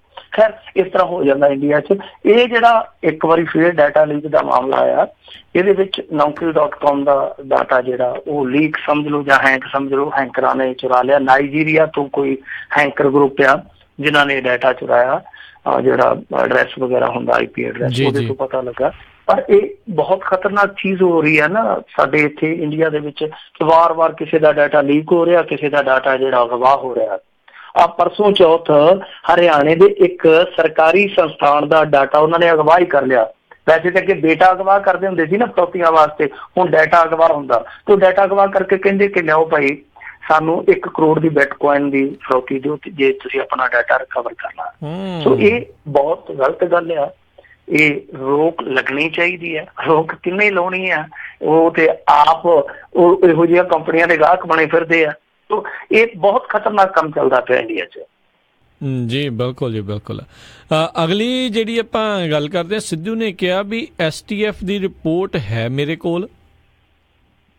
ਦੇਖੋ ਇਸ STF ਦੀ ਰਿਪੋਰਟ ਤੇ ਕਾਫੀ ਵੱਡੇ ਪੱਧਰ ਤੇ ਚਰਚਾ ਚੱਲਦੀ ਪਈ ਆ, ਕਿਉਂਕਿ ਤੁਹਾਨੂੰ ਯਾਦ ਹੋਣਾ ਜਿੱਦਣ ਇਜਲਾਸ ਦੇ ਆਖਰੀ ਦਿਨ ਕੈਪਟਨ ਅਮਰਿੰਦਰ ਸਿੰਘ ਨੇ ਉੱਥੇ ਸੰਬੋਧਨ ਕੀਤਾ ਸੀ, ਬਾਹਰ ਆ ਕੇ ਜਦੋਂ ਇਹਨਾਂ ਨੇ ਪ੍ਰੈਸ ਕਾਨਫਰੰਸ ਕੀਤੀ, ਪ੍ਰੈਸ ਕਾਨਫਰੰਸ ਦੇ ਵਿੱਚ ਪੱਤਰਕਾਰਾਂ ਨੇ ਪੁੱਛਿਆ ਕਿ STF ਦੀ ਰਿਪੋਰਟ ਤੇ ਤੁਸੀਂ ਕਾਰਵਾਈ ਕਿਉਂ ਨਹੀਂ ਕਰਦੇ? ਤੇ ਕਹਿੰਦੇ ਜੀ ਕਿ STF ਦੀ ਰਿਪੋਰਟ ਹਾਈ ਕੋਰਟ 'ਚ ਪਈ ਆ। ਉਹ ਕਹਿੰਦੇ ਕਿ ਨਵਜੋਤ ਸਿੱਧੂ ਜਿਹੜੀ ਚੁੱਕੀ ਫਿਰਦਾ, ਉਹ ਕਹਿੰਦਾ ਜੀ ਨਵਜੋਤ ਸਿੱਧੂ ਤੇ ਮੀਡੀਆ ਦੇ ਹਵਾਲਿਆਂ ਨਾਲ ਗੱਲ ਕਰਦਾ, ਉਹਦੇ ਕੋਲ ਕੋਈ STF ਦੀ ਰਿਪੋਰਟ ਥੋੜ੍ਹੀ ਹੈਗੀ ਆ। ਤਾਂ ਅਸੀਂ ਜਾਂਚ ਪੜਤਾਲ ਕਰਵਾਵਾਂਗੇ ਕਿ ਮੀਡੀਆ ਕੋਲ ਕਿਵੇਂ ਪਹੁੰਚੀ। ਹੁਣ ਇਹ ਦੇਖੋ ਕਿੱਡੀ ਤਰਾਸਦੀ ਹੈ ਸਾਡੇ ਪੰਜਾਬ ਦੀ ਕਿ ਇਹ ਜਾਂਚ ਪੜਤਾਲ ਹੋਣੀ ਹੈ ਕਿ ਉਹ ਰਿਪੋਰਟ ਕਿੱਦਾਂ ਲੀਕ ਹੋਈ। ਇਹ ਜਾਂਚ ਪੜਤਾਲ ਨਹੀਂ ਹੋਣੀ ਕਿ ਜਿਹੜੇ ਲੋਕ ਉਸ ਰਿਪੋਰਟ ਦੇ ਵਿੱਚ ਬੈਠੇ ਆ ਨਾਂ ਦੇ ਤੌਰ ਤੇ, ਉਹਨਾਂ ਦੇ ਖਿਲਾਫ ਕੋਈ ਕਾਰਵਾਈ ਕੀਤੀ ਜਾਵੇ। ਉਹ ਨਵਜੋਤ ਸਿੱਧੂ ਨੇ ਇੱਕ ਟੈਲੀਵਿਜ਼ਨ ਚੈਨਲ ਦੇ ਨਾਲ ਇੰਟਰਵਿਊ ਦਿੱਤੀ ਔਰ ਬੜੀ ਜ਼ਬਰਦਸਤ ਇੰਟਰਵਿਊ ਦਿੱਤੀ ਹੈ ਉਹਨੇ ਠੋਕ ਕੇ ਆਖਿਆ ਕਿ ਮੇਰੇ ਕੋਲ ਆ STF ਦੀ ਰਿਪੋਰਟ, ਮੇਰੇ ਕੋਲ ਆ ਔਰ ਇੱਕ ਟੈਲੀਵਿਜ਼ਨ ਚੈਨਲ ਦੇ ਕੋਲ ਵੀ ਆ। ਔਰ ਇਹ ਕਹਿੰਦਾ ਕਿ ਦੇਖੋ ਕੋਈ ਕਹੀ ਜਾਵੇ ਹੈ ਜਾਂ ਨਹੀਂ ਹੈ, ਉਹ ਕਹਿੰਦਾ ਕਿ ਕੋਈ ਵੀ ਸਰਕਾਰੀ ਬੰਦਾ ਕਹਿ ਦੇਵੇ ਕਿ ਇਹ STF ਦੀ ਰਿਪੋਰਟ ਨਹੀਂ ਹੈ, ਫਿਰ ਸਿੱਧੂ ਜੇ ਤੁਸੀਂ ਆਖੋਗੇ ਕਰੂਗਾ, ਜਿਵੇਂ ਉਹ ਕਹਿੰਦਾ ਹੁੰਦਾ। ਤਾਂ ਹੁਣ ਇਹਦੇ ਵਿੱਚ ਕੈਪਟਨ ਅਮਰਿੰਦਰ ਸਿੰਘ ਸਿੱਧੇ ਤੌਰ ਤੇ ਝੂਠਾ ਪੈ ਰਿਹਾ। ਵੈਸੇ ਝੂਠਾ ਤੇ ਉਦੋਂ ਹੀ ਪੈ ਗਿਆ ਸੀਗਾ ਕਿਉਂਕਿ ਜਿੱਦਣ ਨਵਜੋਤ ਸਿੱਧੂ ਤੇ ਉਹਦੀ ਘਰ ਦੀ ਨੇ, ਵੈਸੇ ਤੇ ਉਹ ਵੀ ਨਵਜੋਤ ਸਿੱਧੂ ਆ, ਨਵਜੋਤ ਸਿੱਧੂ ਪਲੱਸ ਨਵਜੋਤ ਸਿੱਧੂ ਨੇ ਜਿੱਦਣ ਪ੍ਰੈਸ ਕਾਨਫਰੰਸ ਕੀਤੀ, ਇਹਨਾਂ ਨੇ ਇੱਕ ਥਾਂ ਵੀ ਮੀਡੀਆ ਨੂੰ ਕੋਟ ਨਹੀਂ ਕੀਤਾ, ਬਲਕਿ ਹਰੇਕ ਥਾਂ ਤੇ ਇਹੋ ਹੀ ਗੱਲ ਕਹੀ ਕਿ ਆਹ ਜੀ ED ਦੀ ਫਾਈਂਡਿੰਗ ਹੈ ਔਰ STF ਨੇ ਇਹਦੀ ਪ੍ਰੋੜਤਾ ਕੀਤੀ ਹੈ। ਮਤਲਬ ਕਿ ਕੋਈ ਮੀਡੀਆ ਦਾ ਹਵਾਲਾ ਨਹੀਂ ਦਿੱਤਾ ਇਹਨਾਂ ਨੇ, ਇੱਕ ਥਾਂ ਵੀ ਇਹ ਨਹੀਂ ਕਿਹਾ ਕਿ ਆਹ ਫਲਾਣੇ ਮੀਡੀਆ ਅਦਾਰੇ ਨੇ ਜੀ ਦਿਖਾਈ ਹੈ ਤੇ ਅਸੀਂ ਉਹਨੂੰ ਕੋਟ ਕਰਕੇ ਆ ਗੱਲ ਕਹਿੰਦੇ ਪਏ। ਨਹੀਂ, ਇਹ ਕਹਿੰਦੇ ਸੀਗੇ ਕਿ ED ਦੀਆਂ ਆਹ ਫਾਈਂਡਿੰਗਸ ਨੇ ਔਰ ਅਸੀਂ STF ਦੇ ਆਧਾਰ ਤੇ ਆਹ ਸਾਰੀਆਂ ਚੀਜ਼ਾਂ ਦੱਸਦੇ ਪਏ, ਜਿਹਦੇ 'ਚ ਇਹਨਾਂ ਨੇ ਕਿਹਾ ਸੀਗਾ ਕਿ ਮਜੀਠੀਏ ਦੇ ਘਰੇ ਸੱਤਾ ਪਿੰਡੀ ਐਰਾ ਵਗੈਰਾ ਜਿਹੜੇ ਆ ਉਹ ਆਉਂਦੇ ਰਿਹਾ ਕਿ ਠਹਿਰਦੇ ਰਹੇ ਆ। ਸੋ ਨਵਜੋਤ ਸਿੱਧੂ ਨੇ ਇੱਕ ਵਾਰ ਫਿਰ ਤੀਰ ਜਿਹੜਾ ਉਸ ਟਿਕਾਣੇ ਤੇ ਲਾ ਦਿੱਤਾ, ਤੀਰ ਨਿਸ਼ਾਨੇ ਤੇ ਲਾ ਦਿੱਤਾ। ਹੁਣ ਕੈਪਟਨ ਅਮਰਿੰਦਰ ਸਿੰਘ ਜਾਣੇ ਉਹ ਕੀ ਕਰਦਾ। ਪਰ ਦੂਜੇ ਪਾਸੇ ਜਿਹੜੀ ਸਪੀਚ ਉੱਥੇ ਮਨਪ੍ਰੀਤ ਬਾਦਲ ਨੇ ਕੀਤੀ ਆ, ਵੈਸੇ ਪਰਸਨਲ ਵੀ ਕਹੀ ਜਾ ਸਕਦੀ ਆ, ਪਰ ਉਸ ਸਪੀਚ ਨੇ ਵੀ ਕਿਤੇ ਨਾ ਨਵਜੋਤ ਸਿੱਧੂ ਨੂੰ ਉਹ 1 ਤੇ 1 11 ਕਹਿੰਦੇ, ਮੈਂ ਕਹਿੰਦਾ ਕਿ 1 ਤੇ 1 101 11 ਹੋ ਗਏ ਆ। ਉਹਦਾ ਸਹਾਰਾ ਵੀ ਮਿਲ ਗਿਆ ਕਿਉਂਕਿ ਉਹਨੇ ਵੀ ਉੱਥੇ ਸਿੱਧੇ ਤੌਰ ਤੇ ਜਿਸ ਤਰੀਕੇ ਨਾਲ ਨਿਸ਼ਾਨੇ ਲਾਏ ਆ, ਉਹ ਵੀ ਨਵਜੋਤ ਸਿੱਧੂ ਦੀ ਗੱਲ ਦੀ ਪ੍ਰੋੜਤਾ ਕਰਦਾ ਨਜ਼ਰ ਆਉਂਦਾ। ਲੱਗਦਾ ਇਹੋ ਹੀ ਆ ਕਿ ਕੈਪਟਨ ਅਮਰਿੰਦਰ ਸਿੰਘ ਤੇ ਨਵਜੋਤ ਸਿੱਧੂ ਇਸ ਮਾਮਲੇ 'ਚ ਕਿਤੇ ਨਾ ਕਿਤੇ ਆਪੋ ਵਿੱਚ ਵੀ ਰੱਸਾ ਖਿੱਚਦੇ ਪਏ ਆ।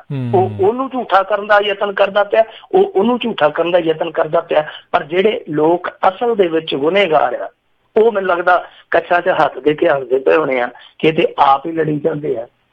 ਜਦੋਂ ਆਪ ਹੀ ਲੜੀ ਜਾਂਦੇ ਆ ਤੇ ਫਿਰ ਤੀਜੇ ਦਾ ਕੀ ਵਿਗਾੜ ਲੈਣਗੇ। ਪਰ ਸਭ ਤੋਂ ਵੱਡੀ ਗੱਲ ਤੇ ਇਹ ਆ ਕਿ ਇੱਕ ਚੈਨਲ ਇੱਥੇ ਬਲੈਕ ਆਊਟ ਹੁੰਦਾ, ਇੱਕ ਟੇਬਲ ਤੋਂ ਤੇ ਕਹਿ ਦਿੰਦੇ ਆ ਕਿ ਲਓ ਜੀ ਕਮੇਟੀ ਬੈਠੂਗੀ 24 ਘੰਟਿਆਂ ਦੇ ਅੰਦਰ ਅੰਦਰ ਉਹ ਰਿਪੋਰਟ ਲਿਆ ਕੇ ਪੇਸ਼ ਕਰੂਗੀ ਕਿ ਕੇਬਲ ਆਪਰੇਟਰ ਨੇ ਉਸ ਚੈਨਲ ਨੂੰ ਬਲੈਕ ਆਊਟ ਕਿਉਂ ਕੀਤਾ। ਪਰ ਜਿਹੜੇ ਲੋਕਾਂ ਨੇ ਬਲੈਕ ਕਰ ਕਰਕੇ ਲੋਕਾਂ ਦੇ ਵਿਹੜਿਆਂ ਚੋਂ ਖੁਸ਼ੀਆਂ ਆਊਟ ਕਰ ਦਿੱਤੀਆਂ, ਉਹਨਾਂ ਤੇ ਕੋਈ ਵੀ ਇਹ ਕਮੇਟੀ ਨਹੀਂ ਬਿਠਾ ਰਹੇ। ਜਦ ਕਿ ਹਾਈ ਕੋਰਟ ਦੇ ਵਿੱਚ ਇਹਨਾਂ ਨੇ ਕੀ ਕਿਹਾ ਕਿ ਅਸੀਂ ਜੀ 2 ਮੈਂਬਰੀ ਪੈਨਲ ਬਿਠਾਇਆ, ਜਿਹੜੀ STF ਦੀ ਰਿਪੋਰਟ ਆ ਉਹਦੇ ਤੇ, ਕਿਉਂਕਿ ਹਾਈ ਕੋਰਟ ਨੇ ਟਿੱਪਣੀ ਮੰਗੀ, ਕਹਿੰਦੇ ਜੀ ਕਿ ਅਸੀਂ 2 ਮੈਂਬਰੀ ਇੱਕ ਪੈਨਲ ਬਿਠਾਇਆ। ਦੂਜੀ ਤਰੀਕ ਤੇ ਕਹਿੰਦੇ ਉਹ ਜੀ ਇੱਕ ਦਾ ਰਿਸ਼ਤੇਦਾਰ ਮਰ ਗਿਆ ਸੀ ਤੇ ਦੂਜੇ ਨੂੰ ਜ਼ੁਕਾਮ ਜਿਹਾ ਹੋ ਗਿਆ, ਸਾਨੂੰ 1 ਤਰੀਕ ਹੋਰ ਦੇ ਦਿਓ। ਸੋ ਇਹ ਲੱਛਣ ਹੈ ਇਹਨਾਂ ਦੇ। ਜੀ ਜੀ ਜੀ। ਅਗਲੀ ਆਪਾਂ ਗੱਲ ਕਰੀਏ ਕਬੂਤਰਬਾਜੀ ਕੇਸ ਦੇ ਵਿੱਚ ਦਲੇਰ ਮਹਿੰਦੀ ਦੀ ਸਜ਼ਾ ਦੇ ਉੱਤੇ ਰੋਕ। ਦੇਖੋ ਦਲੇਰ ਮਹਿੰਦੀ ਦਾ ਨਾਂ ਦਲੇਰ ਆ, ਵੈਸੇ ਮੇਰੇ ਖਿਆਲ ਦੇ ਨਾਲ ਕਿਸਮਤ ਦਾ ਇਹ ਤਾਂ ਨਹੀਂ ਹੈ ਕਿ ਸਜ਼ਾ ਵੀ ਹੋਈ, ਸਜ਼ਾ 2 ਸਾਲ ਹੋਈ, ਤੁਰੰਤ ਇਹਨੂੰ ਜ਼ਮਾਨਤ ਮਿਲ ਗਈ। ਅੱਛਾ, ਕੁਛ ਲੋਕਾਂ ਨੂੰ ਇਹ ਭੁਲੇਖਾ ਕਿ ਸਜ਼ਾ ਰੱਦ ਹੋ ਗਈ ਆ। ਕੁਛ ਲੋਕ ਸੋਸ਼ਲ ਮੀਡੀਆ ਤੇ ਮਜ਼ਾਕ ਉਡਾਉਂਦੇ ਪਏ ਜੁਡੀਸ਼ਰੀ ਦਾ ਕਿ ਲੈ ਪਰਸੋਂ ਚੌਥੇ ਨੂੰ ਸਜ਼ਾ ਹੋਈ ਸੀ ਤੇ ਅੱਜ ਦੀ ਸਜ਼ਾ ਰੱਦ ਵੀ ਹੋ ਗਈ। ਅਸਲ 'ਚ ਸਜ਼ਾ ਰੱਦ ਨਹੀਂ ਹੋਈ, ਸਜ਼ਾ ਇਹਦੀ ਸਟੇ ਹੋਈ ਆ, ਰੋਕੀ ਗਈ ਆ। ਹੁੰਦਾ ਕੀ ਹੈ ਕਿ ਜਦੋਂ ਲੋਅਰ ਕੋਰਟ ਦੇ ਵਿੱਚੋਂ ਸਜ਼ਾ ਹੁੰਦੀ ਆ, ਤੁਸੀਂ ਉਸ ਫੈਸਲੇ ਦੇ ਉਲਟ ਅਪਰ ਕੋਰਟ 'ਚ ਜਾਂਦੇ ਹੋ।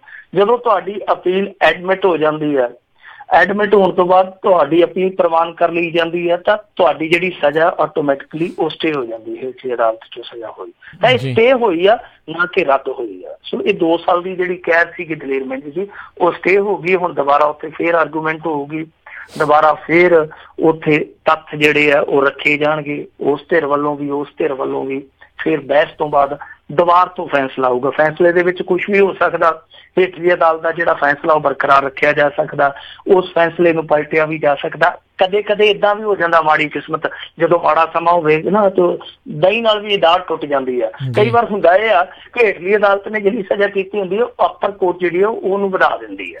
ਇਹ ਵੀ ਹੋ ਜਾਂਦਾ ਮਾੜੇ ਦਿਨਾਂ ਦੇ ਵਿੱਚ। ਪਰ ਅੱਜ ਦੀ ਘੜੀ ਕਿਉਂਕਿ ਦਲੇਰ ਮਹਿੰਦੀ ਨੂੰ ਰਾਹਤ ਮਿਲ ਗਈ, ਹੁਣ ਕੇਸ ਇੱਕ ਤਰ੍ਹਾਂ ਨਾਲ ਦੁਬਾਰਾ ਉੱਥੇ ਚੱਲੂਗਾ ਤੇ ਉਹਦਾ ਵਕੀਲ ਤੇ ਅੱਜ ਕਹਿੰਦਾ ਹੋਣਾ ਸਾਡੇ ਨਾਲ ਰਹੋਗੇ ਤੇ ਐਸ਼ ਕਰੋਗੇ। ਜੀ ਜੀ ਜੀ। ਅਗਲੀ ਮਿੰਟੂ ਜੀ ਗੱਲ ਕਰਦੇ, ਕਹਿੰਦੇ ਇੱਧਰ ਦੁਆਬੇ ਦੀ ਨੁਮਾਇੰਦਗੀ ਲਈ ਜੋੜ ਤੋੜ, ਉੱਧਰ ਖਹਿਰਾ ਤੇ ਬੈਂਸ ਨੇ ਨਾਰੰਗ ਕਮਿਸ਼ਨ ਦੀ ਰਿਪੋਰਟ ਦੇ ਉੱਤੇ ਸਵਾਲ ਚੁੱਕੇ। ਦੇਖੋ ਦੁਆਬੇ ਦੀ ਨੁਮਾਇੰਦਗੀ ਤੁਹਾਨੂੰ ਪਤਾ ਹੀ ਹੈ ਕਿ ਰਾਣਾ ਗੁਰਜੀਤ ਜਦੋਂ ਦਾ ਸਟੰਪ ਆਊਟ ਹੋਇਆ ਉਸ ਤੋਂ ਬਾਅਦ ਖਾਲੀ ਆ ਜੀ। ਹੁਣ ਇਸ ਖਾਲੀ ਥਾਂ ਨੂੰ ਭਰਨ ਲਈ ਕਾਫੀ ਅੰਦਰ ਨਾ ਮੁਸ਼ੱਕਤ ਕੀਤੀ ਜਾ ਰਹੀ ਹੈ ਕੁਛ ਧਿਰਾਂ ਵੱਲੋਂ। ਜਿਵੇਂ ਪਿਛਲੇ ਦਿਨੀ ਨਵਜੋਤ ਸਿੱਧੂ ਨੇ ਕਹਿ ਦਿੱਤਾ ਸੀ, ਕਹਿੰਦਾ ਕਿ ਜੇ ਕੈਪਟਨ ਕਿਤੇ ਪ੍ਰਗਟ ਸਿੰਘ ਨੂੰ ਖੇਡ ਮੰਤਰੀ ਬਣਾ ਦੇਵੇ ਆਹ ਆਨੰਦ ਆ ਜਾਵੇ, ਕਹਿੰਦਾ ਆਨੰਦ ਆ ਜਾਵੇ ਜੀ। ਤਾਂ ਉਹਦੇ ਕਹਿਣ ਦਾ ਮਤਲਬ ਇਹੋ ਹੀ ਸੀਗਾ ਕਿ ਦੁਆਬੇ ਦੇ ਵਿੱਚੋਂ ਜਿਹੜਾ ਇੱਕ ਮੰਤਰੀ ਜਾਣਾ, ਕਿਉਂਕਿ ਦੇਖੋ ਦੁਆਬੇ ਦੇ ਵਿੱਚ ਕਾਂਗਰਸ ਦਾ ਬੜਾ ਜ਼ਬਰਦਸਤ ਹੋਲਡ ਰਿਹਾ ਸ਼ੁਰੂ ਤੋਂ ਜੀ, ਤਾਂ ਉੱਥੋਂ ਕਿਸੇ ਨਾ ਕਿਸੇ ਨੂੰ ਇਹਨਾਂ ਨੇ ਮੰਤਰੀ ਦੇ ਤੌਰ ਤੇ ਨੁਮਾਇੰਦਗੀ ਦੇਣੀ ਹੁੰਦੀ ਹੈ ਕੈਬਨਿਟ ਦੇ ਵਿੱਚ। ਇੱਕ ਨਵਜੋਤ ਸਿੱਧੂ ਦੀ ਮਨਸ਼ਾ ਜਿਹੜੀ ਸੀਗੀ ਉਹ ਇਹੋ ਸੀਗੀ ਕਿ ਅਸੀਂ ਆਪਣਾ ਗਰੁੱਪ ਹਾਵੀ ਕਰ ਲਈਏ, ਕਿਉਂਕਿ ਮਨਪ੍ਰੀਤ ਬਾਦਲ, ਦੂਸਰਾ ਨਵਜੋਤ ਸਿੱਧੂ, ਜੇ ਤੀਸਰਾ ਮੰਨ ਲਓ ਉੱਥੇ ਪ੍ਰਗਟ ਸਿੰਘ ਆ ਜਾਵੇ, ਇਹਨਾਂ ਨੇ ਤੇ ਹਿੱਟਾਂ ਮਾਰ ਕੇ, ਇੱਕ ਚੌਕੇ ਚੱਕੇ ਮਾਰਨ ਵਾਲਾ, ਇੱਕ ਨਾਲ ਹਿੱਟ ਮਾਰਨ ਵਾਲਾ, ਤੇ ਤੀਸਰਾ ਜਿਹੜਾ ਸ਼ੇਰ ਮਾਰਨ ਵਾਲਾ। ਦੇਖੋ ਕਿਆ ਤਿਕੜੀ ਬਣੂਗੀ, ਕਮਾਲ ਦੀ, ਜ਼ਬਰਦਸਤ। ਸੋ ਨਵਜੋਤ ਸਿੱਧੂ ਆਪਣੀ ਜੋੜ ਤੋੜ ਦੇ ਵਿੱਚ ਲੱਗਿਆ। ਹੁਣ ਪ੍ਰਗਟ ਸਿੰਘ ਨੇ ਦੱਸਦੇ ਆ ਕਿ ਕੱਲ ਜਾ ਕੇ ਰਾਹੁਲ ਗਾਂਧੀ ਨਾਲ ਮਿਲਣੀ ਕੀਤੀ ਹੈ ਦਿੱਲੀ ਦੇ ਵਿੱਚ। ਹੁਣ ਇਹ ਕੋਈ ਪਰਸਨਲ ਮਿਲਣੀ ਹੈ ਜਾਂ ਇਹ ਜੋੜ ਤੋੜ ਵਾਲੀ ਮਿਲਣੀ ਹੈ, ਪਰ ਜ਼ਿਆਦਾਤਰ ਚਰਚਾ ਇਹੋ ਹੀ ਆ ਕਿ ਇਹ ਇਸੇ ਚੀਜ਼ ਨੂੰ ਲੈ ਕੇ ਹੋ ਰਿਹਾ। ਸਾਰੀਆਂ ਮਸ਼ਕਾਂ ਜਿਹੜੀਆਂ ਉਹ ਇਸੇ ਚੀਜ਼ ਨੂੰ ਲੈ ਕੇ ਹੋ ਰਹੀਆਂ। ਪਰ ਕੁਛ ਲੋਕ ਹੋਰ ਗੱਲਾਂ ਵੀ ਕਹਿਣ ਡਏ ਆ। ਉਹ ਕਹਿੰਦੇ ਆ ਕਿ ਦੇਖੋ ਕੈਪਟਨ ਅਮਰਿੰਦਰ ਸਿੰਘ ਨੇ ਬੜੀ ਚਲਾਕੀ ਕੀਤੀ ਹੈ। ਚਲਾਕੀ ਕੀ ਕੀਤੀ ਆ? ਕਿਉਂਕਿ ਰਾਣਾ ਗੁਰਜੀਤ ਕਹਿੰਦਾ ਕਿ ਸਾਡਾ ਤੇ ਪਿਓ ਪੁੱਤਰ ਦਾ ਰਿਸ਼ਤਾ ਕੈਪਟਨ ਅਮਰਿੰਦਰ ਸਿੰਘ ਦਾ ਤੇ ਮੇਰਾ, ਤੇ ਕੈਪਟਨ ਵੀ ਕਹਿੰਦਾ ਕਿਉਂ ਮੇਰੀ ਮੁੱਛ ਦਾ ਵਾਲ ਆ ਰਾਣਾ ਗੁਰਜੀਤ। ਇਹਨੇ ਅਖੀਰਲੇ ਦਿਨ ਜਿਹੜੀ ਉੱਥੇ ਜਸਟਿਸ ਨਾਰੰਗ ਕਮਿਸ਼ਨ ਵਾਲੀ ਰਿਪੋਰਟ ਰਖਵਾਈ ਆ ਕਿ ਉਹਦੇ ਤੇ ਕੋਈ ਚਰਚਾ ਨਹੀਂ, ਸਿਰਫ ਤੇ ਸਿਰਫ ਇੱਕੋ ਦਾ ਮੰਤਵ ਰਿਹਾ ਕਿ ਰਾਣਾ ਗੁਰਜੀਤ ਨੂੰ ਜੀ ਕਲੀਨ ਚਿੱਟ ਮਿਲ ਗਈ ਔਰ ਅਸੈਂਬਲੀ ਦੇ ਵਿੱਚ ਉਹ ਰਿਪੋਰਟ ਰੱਖੀ ਗਈ ਹੈ। ਸੋ ਲੋਕ ਕਿਤੇ ਨਾ ਕਿਤੇ ਇਹ ਵੀ ਕਿਆਫਾ ਲਾਉਂਦੇ ਪਏ ਕਿ ਹੋ ਸਕਦਾ ਕਿ ਰਾਣਾ ਗੁਰਜੀਤ ਜਿਹੜਾ ਉਹ ਦੁਬਾਰਾ ਪਿੱਛ ਤੇ ਦਿਖਾਈ ਦੇਵੇ ਤੇ ਕੈਪਟਨ ਅਮਰਿੰਦਰ ਸਿੰਘ ਉਹਨੂੰ ਲਿਆਉਣ ਦਾ ਯਤਨ ਕਰੂਗਾ, ਔਰ ਇਸ ਬਿਨਾਂ ਤੇ ਕਰੂਗਾ ਕਿ ਦੇਖੋ ਜੀ ਰਾਣਾ ਗੁਰਜੀਤ ਨੂੰ ਕਲੀਨ ਚਿੱਟ ਮਿਲ ਚੁੱਕੀ ਇੱਕ ਕਮਿਸ਼ਨ ਵੱਲੋਂ ਔਰ ਉਹ ਰਿਪੋਰਟ ਜਿਹੜੀ ਆ ਅਸੈਂਬਲੀ ਦੇ ਵਿੱਚ ਟੇਬਲ ਹੋਈ ਗਈ ਆ। ਇਹ ਗੱਲ ਵੱਖਰੀ ਆ ਕਿ ਉੱਥੋਂ ਸਰਕਾਰ ਜਿਹੜੀ ਚਰਚਾ ਤੋਂ ਭੱਜ ਗਈ, ਔਰ ਇਸੇ ਗੱਲ ਨੂੰ ਲੈ ਕੇ ਹੁਣ ਆਮ ਆਦਮੀ ਪਾਰਟੀ ਵਾਲੇ ਕਹਿੰਦੇ ਜੀ ਇਹ ਕਮਿਸ਼ਨ ਬੋਗਸ ਆ, ਇਹ ਉਹ ਆ ਜੋ ਆ। ਇਹ ਚਰਚਾ ਤੋਂ ਭੱਜ ਗਏ। ਪਰ ਇਹ ਵੈਸੇ ਕਮਾਲ ਦੀ ਗੱਲ ਹੈ ਕਿ ਜਿਹੜਾ ਦੂਸਰਾ ਕਮਿਸ਼ਨ ਹੈ ਉਹਨੂੰ ਕਹਿ ਦਿੰਦੇ ਕਿ ਬਹੁਤ ਵਧੀਆ, ਮਹਿਤਾਬ ਸਿੰਘ ਗਿੱਲ ਵਾਲਾ ਉਹਨੂੰ ਕਹਿ ਦਿੰਦੇ ਕਿ ਬਹੁਤ ਵਧੀਆ, ਜਿਹੜਾ ਦੂਸਰਾ ਕਮਿਸ਼ਨ ਬੇਅਦਬੀਆਂ ਵਾਲਾ ਉਹ ਵੀ ਕਹਿੰਦੇ ਕਿ ਠੀਕ ਠਾਕ ਆ, ਪਰ ਜਿਹੜਾ ਆਹ ਕਮਿਸ਼ਨ ਆ ਇਹ ਕਹਿੰਦੇ ਜੀ ਇਹ ਮਾੜਾ, ਇਹ ਮਾੜਾ, ਇਹਦੇ ਤੇ ਸਾਨੂੰ ਕੋਈ ਯਕੀਨ ਨਹੀਂ ਹੈ। ਪਰ ਜਿਸ ਤਰੀਕੇ ਨਾਲ ਇਹਨਾਂ ਦੇ ਕੈਬਨਿਟ ਦਾ ਵਿਸਤਾਰ ਹੁਣ ਤੱਕ ਟਲਦਾ ਆ ਰਿਹਾ, ਹੁਣ ਜਿੱਦਾਂ ਜੋੜਾਂ ਤੋੜਾਂ ਸ਼ੁਰੂ ਹੋ ਗਈਆਂ, ਲੱਗਦਾ ਕਿ ਦੁਆਬੇ ਦੀ ਜਿਹੜੀ ਨੁਮਾਇੰਦਗੀ ਆ ਉਹ ਪ੍ਰਗਟ ਸਿੰਘ ਲਈ ਖਾਸੀ ਔਖੀ ਹੋ ਗਈ, ਕਿਉਂਕਿ ਦੇਖੋ ਨਾ ਕਿ ਜਿਹੜੇ ਦੂਸਰੇ ਟਕਸਾਲੀ ਕਾਂਗਰਸੀ ਆ ਉਹ ਪ੍ਰਗਟ ਸਿੰਘ ਦੇ ਖਿਲਾਫ ਲਾਮਬੰਦੀ ਜ਼ਰੂਰ ਕਰਨਗੇ। ਰਾਣਾ ਗੁਰਜੀਤ ਕਿਉਂਕਿ ਹਾਵੀ ਆ, ਰਾਣਾ ਗੁਰਜੀਤ ਜਿਹੜਾ ਤੁਹਾਨੂੰ ਪਤਾ ਉਦਾਂ ਹੀ ਕੈਪਟਨ ਦੇ ਨੇੜੇ ਆ ਤੇ ਥੋੜੇ ਜਿਹੇ ਦੂਸਰੇ ਡਰਦੇ ਆ, ਸੋ ਰਾਣਾ ਗੁਰਜੀਤ ਹਾਲੇ ਵੀ ਹਾਵੀ ਹੋ ਸਕਦਾ ਜੇਕਰ ਕੈਪਟਨ ਅਮਰਿੰਦਰ ਸਿੰਘ ਉਹਦੀ ਬੈਕਡੋਰ ਐਂਟਰੀ ਕਰਵਾਉਣੀ ਚਾਹੇ। ਜੀ ਜੀ ਜੀ। ਤੇ ਅਗਲੀ ਜਿਹੜੀ ਆਪਾਂ ਗੱਲ ਕਰੀਏ ਵੀ ਆਦੇਸ਼ ਪ੍ਰਤਾਪ ਕੈਰੋਂ ਦੇ ਸਿਆਸੀ ਸਕੱਤਰ ਤੇ ਪਰਚਾ ਦਰਜ, ਇਹ ਹੁਣੇ ਖਬਰ ਆਈ ਹੈ, ਬਹੁਤੀ ਤਫਸੀਲ ਤੇ ਹੈ ਨਹੀਂ ਜੀ ਇਹਦੀ, ਥੋੜਾ ਸਮਾਂ ਪਹਿਲਾਂ ਹੀ ਦੱਸਦੇ ਕਿ ਇਹ ਪਰਚਾ ਹੋਇਆ ਵਾ। ਇਹ ਕੋਈ ਇਹਨਾਂ ਦੇ ਜਿਹੜੇ ਸਿਆਸੀ ਸਕੱਤਰ ਸੀਗੇ ਗੁਰਮੁਖ ਸਿੰਘ ਘੁੱਲਾ ਬਲੈਰ, ਉਹ ਕਈ ਪੋਰਟਲ ਤੇ ਬਲੈਰੋ ਹੀ ਲਿਖੀ ਜਾਂਦੇ ਆ, ਗੁਰਮੁਖ ਸਿੰਘ ਬਲੈਰੋ ਨੂੰ ਬਲੈਰ ਹੈ ਕੋਈ ਜੀ, ਤੇ ਉਹਦੇ ਤੇ ਮਾਮਲਾ ਦਰਜ ਕਰਵਾਇਆ ਕਿਸੇ ਸੱਜਣ ਨੇ। ਉਹ ਕਹਿੰਦਾ ਕਿ ਮੈਂ ਟਰੱਕ ਆਪਰੇਟਰ ਸੀ ਔਰ ਮੇਰੇ ਟਰੱਕ ਆ ਜਿਹੜੇ ਉਹ ਕਈ ਸਾਲ ਪਹਿਲਾਂ ਇੱਥੇ ਚੱਲਦੇ ਸਨ, ਬਾਅਦ ਦੇ ਵਿੱਚ ਉਸੇ ਟਰੱਕ ਯੂਨੀਅਨ ਨੂੰ ਇਹਨਾਂ ਨੇ ਕਬਜ਼ਾ ਲਿਆ, ਹਥਿਆ ਲਿਆ ਔਰ ਉਹਨਾਂ ਦਾ ਜਿਹੜਾ ਟਰੱਕਾਂ ਦਾ ਭਾੜਾ ਉਹ ਕਰੋੜਾਂ ਦੇ ਵਿੱਚ ਹੋ ਗਿਆ, ਇਹ ਦੱਬ ਕੇ ਬੈਠੇ ਆ। ਸੋ ਕੁਛ ਇਹਨਾਂ ਨੇ ਉੱਥੇ ਜਿਹੜੀਆਂ ਟਰੱਕ ਯੂਨੀਅਨ ਦੀਆਂ ਮੇਨ ਵਾਲੀਆਂ ਹੁੰਦੀਆਂ, ਕੋਈ ਇਹਨਾਂ ਦੀਆਂ ਆਪਣੀਆਂ ਕਾਰਵਾਈਆਂ ਹੁੰਦੀਆਂ, ਉਹਨਾਂ ਦੇ ਵਿੱਚ ਵੀ ਗੜਬੜ ਕੀਤੀ ਹੈ। ਸੋ ਲਿਹਾਜ਼ਾ ਇਹਦਾ ਤੇ ਪਰਚਾ ਦਰਜ ਕੀਤਾ ਗਿਆ 420, 465, 467, 468, 471, 380, 120। ਮੇਰੇ ਖਿਆਲ ਦੇ ਨਾਲ ਧਾਰਾ ਘੱਟ ਹੀ ਰਹਿ ਗਈ ਹੋਣੀ ਹੈ ਬਾਹਰ ਇਸ ਮਾਮਲੇ 'ਚ, ਤੇ ਸਾਰੀਆਂ ਜੜਤੀਆਂ ਇਹਨਾਂ ਨੇ। ਸੋ ਇਹ ਮਾਮਲਾ ਸਿਆਸਤ ਤੋਂ ਪ੍ਰੇਰਿਤ ਦੱਸਿਆ ਜਾ ਰਿਹਾ, ਜਿਹੜੇ ਗੁਰਮੁਖ ਸਿੰਘ ਜੀ ਆ ਉਹਨਾਂ ਵੱਲੋਂ ਇਹ ਕਹਿੰਦੇ ਜੀ ਕਿ ਇਹ ਸਿਆਸਤ ਤੋਂ ਪ੍ਰੇਰਿਤ ਹੈ, ਝੂਠਾ ਮੁਕੱਦਮਾ, ਮੇਰੇ ਨਾਲ ਸਿਆਸੀ ਬਦਲਾਖੋਰੀ ਕੀਤੀ ਜਾ ਰਹੀ ਹੈ।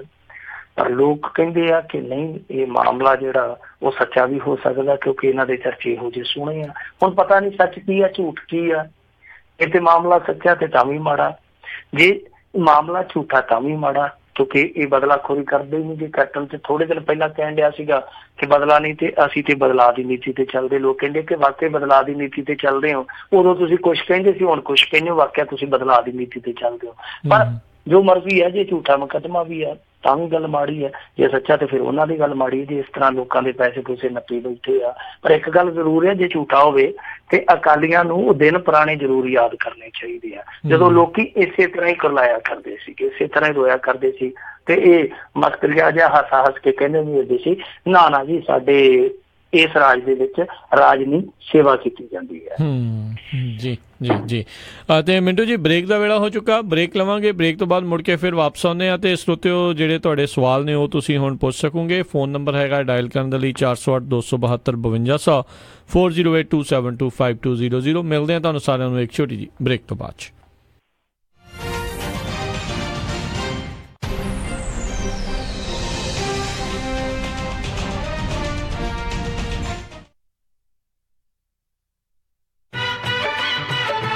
हाँ जी, मैं हाँ राज गो सैटेलाइट सिटी तो ਤੁਹਾਡਾ ਆਪਣਾ ਡਿਸ਼ ਲੋਕਲ ਰਿਟੇਲਰ। ਡਿਸ਼ ਪੂਰੇ USA ਦੇ ਵਿੱਚ ਇੰਟਰਨੈਸ਼ਨਲ ਪ੍ਰੋਗਰਾਮਸ ਦਾ ਟੌਪ ਦਾ ਪ੍ਰੋਵਾਈਡਰ ਹੈ, ਜਿਸ ਦੇ ਵਿੱਚ ਗੁਰਬਾਣੀ, ਤਾਜ਼ਾ ਤਰੀਨ ਖਬਰਾਂ ਦੇ ਨਾਲ ਤੁਸੀਂ ਦੇਖ ਸਕਦੇ ਹੋ ਆਪਣੇ ਮਨਪਸੰਦੀਦਾ ਕ੍ਰਿਕਟ ਦੇ ਮੈਚ ਅਤੇ ਕਬੱਡੀ ਵੀ। ਪੰਜਾਬ ਦੀ ਧਰਤੀ ਦੇ ਨਾਲ ਤੁਹਾਨੂੰ ਪੂਰੀ ਤਰ੍ਹਾਂ ਜੋੜ ਕੇ ਰੱਖਦਾ ਹੈ, ਜੋ ਕਿ ਤੁਹਾਨੂੰ ਉਪਲਬਧ ਕਰਵਾਉਂਦਾ ਹੈ ਜਸ ਪੰਜਾਬੀ, PTC ਤੇ ਵਿਲੋ ਕ੍ਰਿਕਟ। ਜੋ ਵੀ ਤੁਸੀਂ ਦੇਖਣਾ ਪਸੰਦ ਕਰਦੇ ਹੋ ਉਹੀ ਤੁਹਾਨੂੰ ਉਪਲਬਧ ਕਰਵਾਉਂਦਾ ਹੈ। ਪੰਜਾਬੀ ਪੈਕੇजेस ਚੋਂ ਪੰਜਾਬੀ ਮੈਗਾ ਪੈਕ ਤੇ ਸਪੈਸ਼ਲ ਆਫਰ। ਗੋ ਸੈਟੇਲਾਈਟ ਸਿਟੀ ਤੁਹਾਨੂੰ ਫ੍ਰੀ ਸਟੈਂਡਰਡ ਇੰਸਟਾਲੇਸ਼ਨ ਦੇ ਨਾਲ ਇੰਟਰਨੈਸ਼ਨਲ ਪੈਕੇਜ ਦੀ ਐਕਟੀਵੇਸ਼ਨ ਅਤੇ $100 ਦਾ ਗਿਫਟ ਕਾਰਡ ਵੀ ਦੇਣਗੇ। Jas Punjabi for you, PTC for you ਤੇ ਹੋਰ ਵੀ ਬਹੁਤ ਕੁਝ। ਇਸ ਦੇ ਬਾਰੇ ਹੋਰ ਜਾਣਕਾਰੀ ਲਈ ਕਾਲ ਗੋ ਸੈਟੇਲਾਈਟ ਸਿਟੀ 530 770 1192 530 770 1192 ਜਾਂ ਵਿਜ਼ਿਟ ਕਰੋ gosatcity.com। Restrictions apply. Call for details.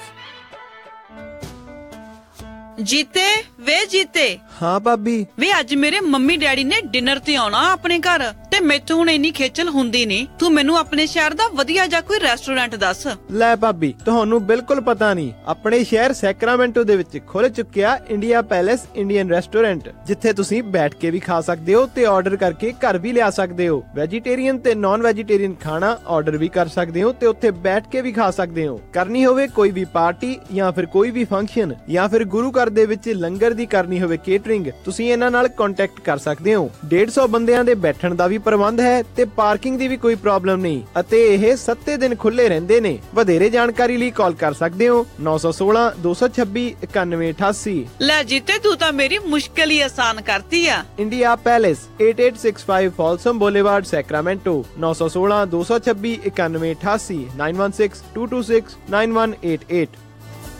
ਐਲਗਰੋਵ ਇਲਾਕੇ ਦੇ ਵਿੱਚ first choice pizza and curry Indian restaurant, ਇਥੋਂ ਤੁਸੀਂ ਲੈ ਸਕਦੇ ਹੋ ਹਰ ਤਰ੍ਹਾਂ ਦੇ ਵੈਜ ਨਾਨ ਵੈਜ ਪੀਜ਼ੇ। ਇਹਨਾਂ ਕੋਲੋਂ ਮੈਰੀਨੇਟਡ ਚਿਕਨ ਵੀ ਮਿਲਦਾ ਹੈ। ਇਸ ਵੇਲੇ ਇਹਨਾਂ ਦਾ ਵਿਸ਼ੇਸ਼ ਆਫਰ, ਇੱਕ ਐਕਸਟਰਾ ਲਾਰਜ ਪੀਜ਼ਾ ਲੈਣ ਤੇ ਦੂਸਰੇ ਐਕਸਟਰਾ ਲਾਰਜ ਪੀਜ਼ੇ ਤੇ 50% ਆਫ। ਪੀਜ਼ਾ ਆਰਡਰ ਕਰਨ ਲਈ call 916 478 4444 916 478 4444। Address 9308 Elk Grove Boulevard Elk Grove. First choice pizza and curry Indian restaurant Sacramento ਵਿੱਚ ਹਾਈਵੇ 80 I5 ਤੇ 99 ਤੇ ਬਿਲਕੁਲ ਲਾਗੇ ਪੰਜਾਬੀ ਟਰੱਕਰਸ ਦਾ ਆਪਣਾ truck stop Harbor truck stop Sacramento. ਇੱਥੋਂ ਤੁਸੀਂ 24 ਘੰਟੇ ਸ਼ੈਲ ਦੀ ਗੈਸ ਅਤੇ ਡੀਜ਼ਲ ਸਸਤੇ ਰੇਟਾਂ ਤੇ ਪਵਾ ਸਕਦੇ ਹੋ। ਇਹ ਫਲੀਟ ਕਾਰਡ ਵੀ ਐਕਸੈਪਟ ਕਰਦੇ ਹਨ। ਇਹਨਾਂ ਦੀ ਲੋਕੇਸ਼ਨ I-80 ਤੇ ਐਗਜ਼ਿਟ 1B ਤੇ address 2816 West capital avenue West Sacramento. ਹੋਰ ਕਿਸੇ ਵੀ ਜਾਣਕਾਰੀ ਲਈ ਕਾਲ 916 372 2893 916 372 2893। ਸਤਿ ਸ੍ਰੀ ਅਕਾਲ ਮੈਡਮ ਜੀ, ਪਤਾ ਲੱਗਾ ਸੀ ਤੁਹਾਡੇ ਬੱਚੇ ਦਾ ਵਿਆਹ। ਮੈਂ ਸੋਚਿਆ ਵੀ ਜਾ ਕੇ ਪਤਾ ਕਰੀਏ। ਲਿਖਾਓ ਕੀ ਕੀ ਰਿਕੁਆਇਰਮੈਂਟ ਹੈ। ਹਾਂਜੀ ਦੇਖੋ, 1300 ਤੋਂ 1400 ਤੱਕ ਦੀ ਸਾਡੀ ਗੈਦਰਿੰਗ ਹੋਏਗੀ। ਐਨੀ? ਤੇ ਪਾਰਟੀ ਹਾਲ ਮੈਨੂੰ ਬਿਲਕੁਲ ਨਵਾਂ ਨਕੋਰ ਚਾਹੀਦਾ। ਅੱਛਾ ਜੀ। ਤੇ ਫੂਡ ਦੀ ਕੁਆਲਿਟੀ ਨਾਲ ਪਲੀਜ਼ ਕੋਈ ਕੰਪਰੋ ਨਹੀਂ ਚਾਹੀਦਾ। ਅੱਛਾ ਜੀ। ਤੇ ਡੈਕੋਰੇਸ਼ਨ ਜਿਹੜੀ ਉਹ ਬਿਲਕੁਲ ਲਾਜਵਾਬ ਹੋਵੇ। ਅੱਛਾ ਜੀ। ਐਂਡ ਮੋਰ ਓਵਰ ਇੰਨੀ ਕੁ ਗੈਦਰਿੰਗ ਆ ਤਾਂ ਪਾਰਕਿੰਗ ਸਪੇਸ ਵੀ ਖੁੱਲੀ ਹੋਣੀ ਚਾਹੀਦੀ ਆ। ਚੰਗਾ ਫਿਰ ਮੈਡਮ ਜੀ, ਮੈਂ ਤੇ ਚੱਲਦਾ। ਹੁਣ ਤੁਸੀਂ ਕਿੱਥੇ ਚੱਲੇ? ਇੰਨਾ ਵੱਡਾ ਕੰਮ ਸਾਡੇ ਕੋਲੋਂ ਨਹੀਂ ਸੰਭਿਆ ਜਾਣਾ। ਮਿਰਾਜ ਫॉर ਯੂ ਵਾਲੇ ਰਾਜਾ ਸਿੰਘ ਨੂੰ ਫੋਨ ਕਰ ਲਓ। ਮਿਰਾਜ ਬੈਂਕਟ ਹਾਲ, ਜਿਨ੍ਹਾਂ ਕੋਲ ਨੇ 2 ਬੈਂਕਟ ਹਾਲ 300 ਤੇ 1000 ਦੀ ਕੈਪੈਸਿਟੀ ਵਾਲੇ। ਮਿਰਾਜ ਬੈਂਕਟ ਹਾਲ ਜਿਨ੍ਹਾਂ ਕੋਲ ਹੈ ਨੰਬਰ 1 ਕੇਟਰਿੰਗ ਇਨ ਟਾਊਨ, ਬੈਸਟ ਸਵੀਟਸ ਤੇ ਤੁਹਾਡੇ ਫੰਕਸ਼ਨ ਲਈ best ambience. For more information, call Raja Singh 9168656659 या परमप्रीत सिंह डड्डी 6615103143।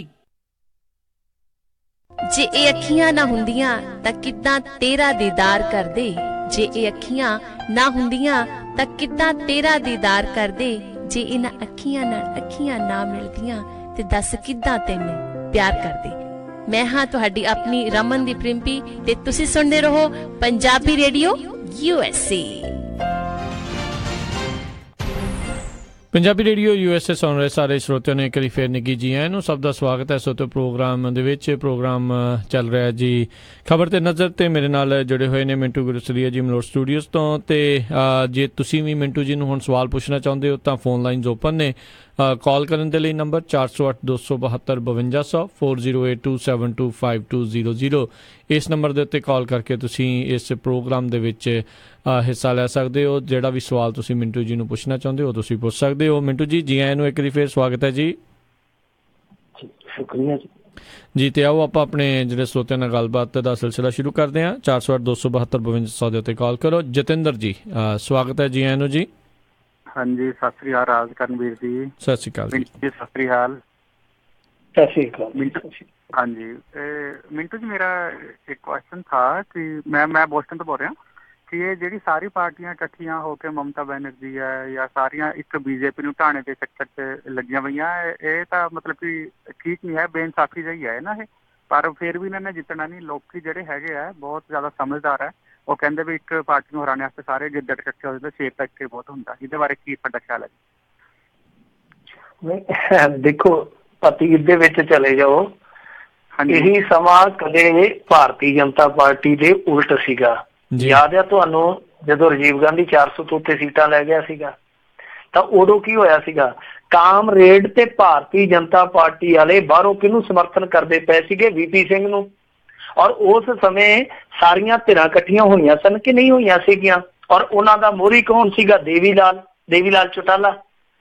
ਉਦੋਂ ਵੀ ਸਾਰੇ ਇਕੱਠੇ ਹੋਏ ਸਨ, ਮਜਬੂਰੀ 'ਚ ਇਕੱਠੇ ਹੋਏ ਸੀ। ਉਦੋਂ ਪਤਾ ਸੀਗਾ ਕਿ ਜੇ ਰਾਜੀਵ ਨੂੰ ਰੋਕਣਾ ਤਾਂ ਫਿਰ ਸਾਨੂੰ ਇਕੱਠੇ ਹੋਣਾ ਹੀ ਪੈਣਾ।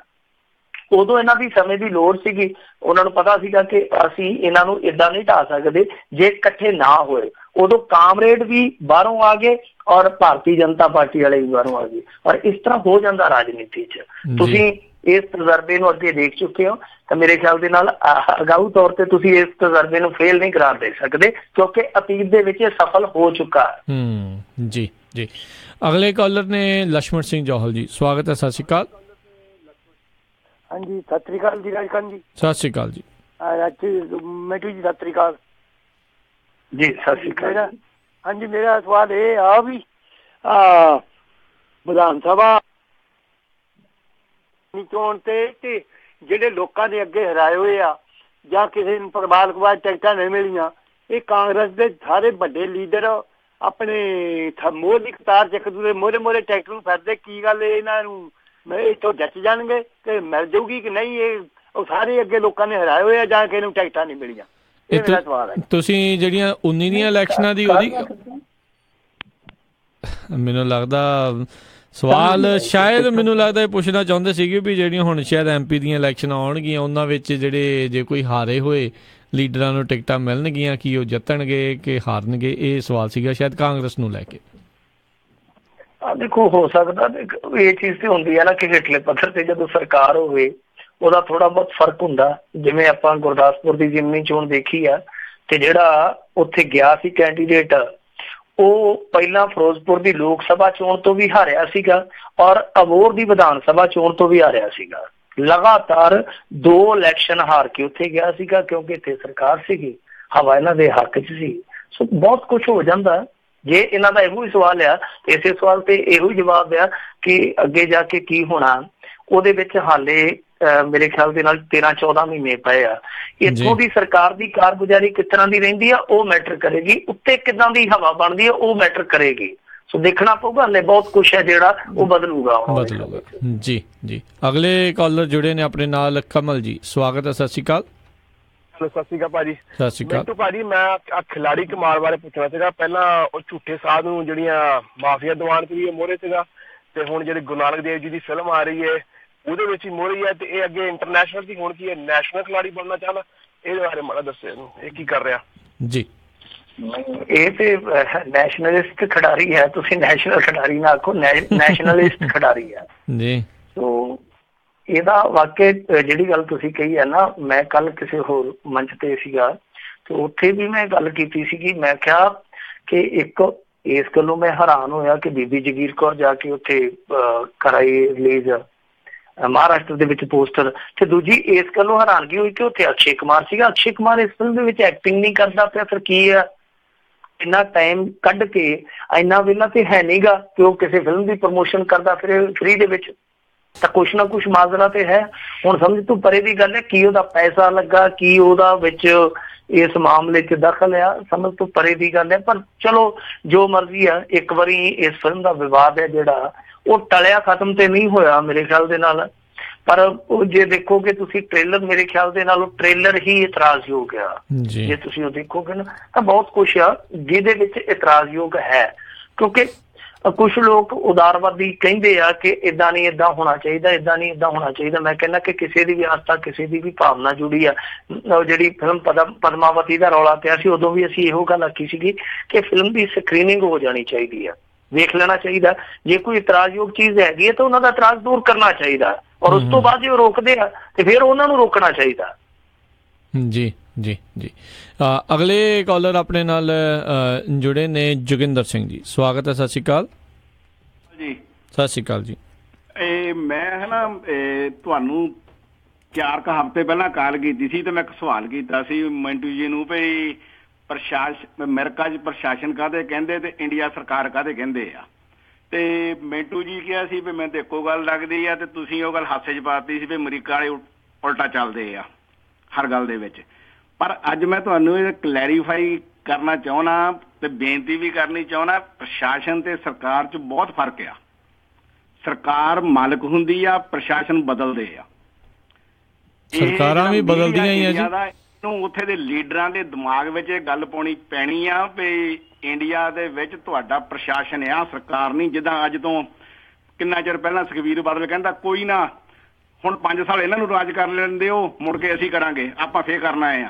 ਜੇ ਰਾਜ ਇਹਨਾਂ ਦਾ ਆਦਾ ਤਾਂ ਫਿਰ ਲੋਕਾਂ ਦਾ ਤਾਂ ਕੁਝ ਵੀ ਨਹੀਂ ਉੱਥੇ। ਤੇ ਜੋਗਿੰਦਰ ਜੀ ਇਹ ਵੀ ਦੱਸੋ, ਸਰਕਾਰ ਬਦਲਦੀ ਨਹੀਂ, ਤੁਸੀਂ ਸਰਕਾਰ ਬਦਲਦੀ ਕਿ ਨਹੀਂ ਬਦਲਦੀ? ਹਾਂਜੀ, ਸਰਕਾਰ ਬਦਲਦੀ ਆ ਕਿ ਨਹੀਂ ਬਦਲਦੀ? ਸਰਕਾਰ ਨਹੀਂ ਬਦਲਦੀ, ਪ੍ਰਸ਼ਾਸਨ ਬਦਲਦੇ ਆ। ਸਰਕਾਰ ਨਹੀਂ ਬਦਲਦੀ, ਸਿਰਫ ਪਾਰਟੀ ਬਦਲਦੀ ਆ। ਹਾਂ, ਪਾਰਟੀਆਂ ਬਦਲਦੀਆਂ, ਕਿਉਂਕਿ ਅਮਰੀਕਾ ਦੇ ਵਿੱਚ ਮੈਂ ਪੜ੍ਹਿਆ। ਜੋਗਿੰਦਰ ਜੀ ਫਿਰ ਆਈ ਥਿੰਕ ਤੁਹਾਨੂੰ ਸਮਝ ਦੇ ਵਿੱਚ ਥੋੜਾ ਜਿਹਾ ਭੁਲੇਖਾ ਹੈ। ਪ੍ਰਸ਼ਾਸਨ ਇੱਥੇ ਵੀ ਉਦਾਂ ਹੀ ਚੱਲਦਾ ਆ।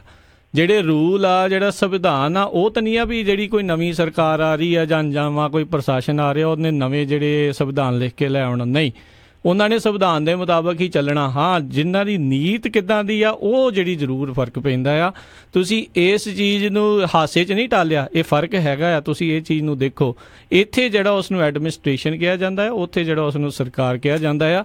ਤੇ ਇਨ ਐਨੀ ਕੇਸ ਜਿਹੜਾ ਆ ਤੁਸੀਂ ਦੇਖੋ, ਵਾਕਿਆ ਹੀ ਜਿਹੜਾ ਅਮਰੀਕਾ ਆ ਉਹ ਬਾਕੀ ਸਾਰੀ ਜੇ ਦੁਨੀਆ ਦੇ ਵਿੱਚ ਦੇਖਿਆ ਜਾਵੇ ਉਸ ਦੇ ਲਿਹਾਜ਼ ਦੇ ਨਾਲ ਆਪਣੇ ਆਪ ਨੂੰ ਇੱਕ ਵਿਲੱਖਣ ਜਿਹੜਾ ਰੱਖਣ ਦੇ ਲਈ ਉਹਨਾਂ ਨੇ ਹਰ ਇੱਕ ਚੀਜ਼ ਜਿਹੜੀ ਆ ਉਹ ਉਹਨਾਂ ਤੋਂ ਡਿਫਰੈਂਟ ਰੱਖੀ ਹੋਈ ਆ ਬਾਕੀ ਸਾਰੀ ਦੁਨੀਆ ਦੇ ਨਾਲੋਂ। ਤੇ ਜੇ ਤੁਸੀਂ ਇਸ ਨੂੰ ਪੜ੍ਹੋ ਤਾਂ ਫਰਕ ਆ। ਤੁਸੀਂ ਕਹਿੰਦੇ ਵੀ ਪ੍ਰਸ਼ਾਸਨ ਬਦਲਦਾ, ਸਰਕਾਰ ਬਦਲਦੀ ਨਹੀਂ ਆ, ਜਦ ਕਿ ਆਪਾਂ ਦੇਖਦੇ ਹਾਂ ਸਰਕਾਰਾਂ ਵੀ ਬਦਲਦੀਆਂ, ਪ੍ਰਸ਼ਾਸਨ ਵੀ ਬਦਲਦੇ ਆ। ਅਗਲੇ ਮਿੰਟੂ ਜੀ ਆਪਾਂ ਕਾਲਰ ਉਹਨਾਂ ਦੇ ਨਾਲ ਗੱਲ ਕਰਦੇ ਹਾਂ ਜੀ। ਜੁੜੇ ਨੇ ਪ੍ਰਭਜੋਤ ਜੀ, ਸਵਾਗਤ ਹੈ, ਸਤਿ ਸ਼੍ਰੀ ਅਕਾਲ। ਹਾਂਜੀ, ਵਾਹਿਗੁਰੂ ਸਾਹਿਬ ਜੀ ਕੀ ਫਤਿਹ ਜੀ।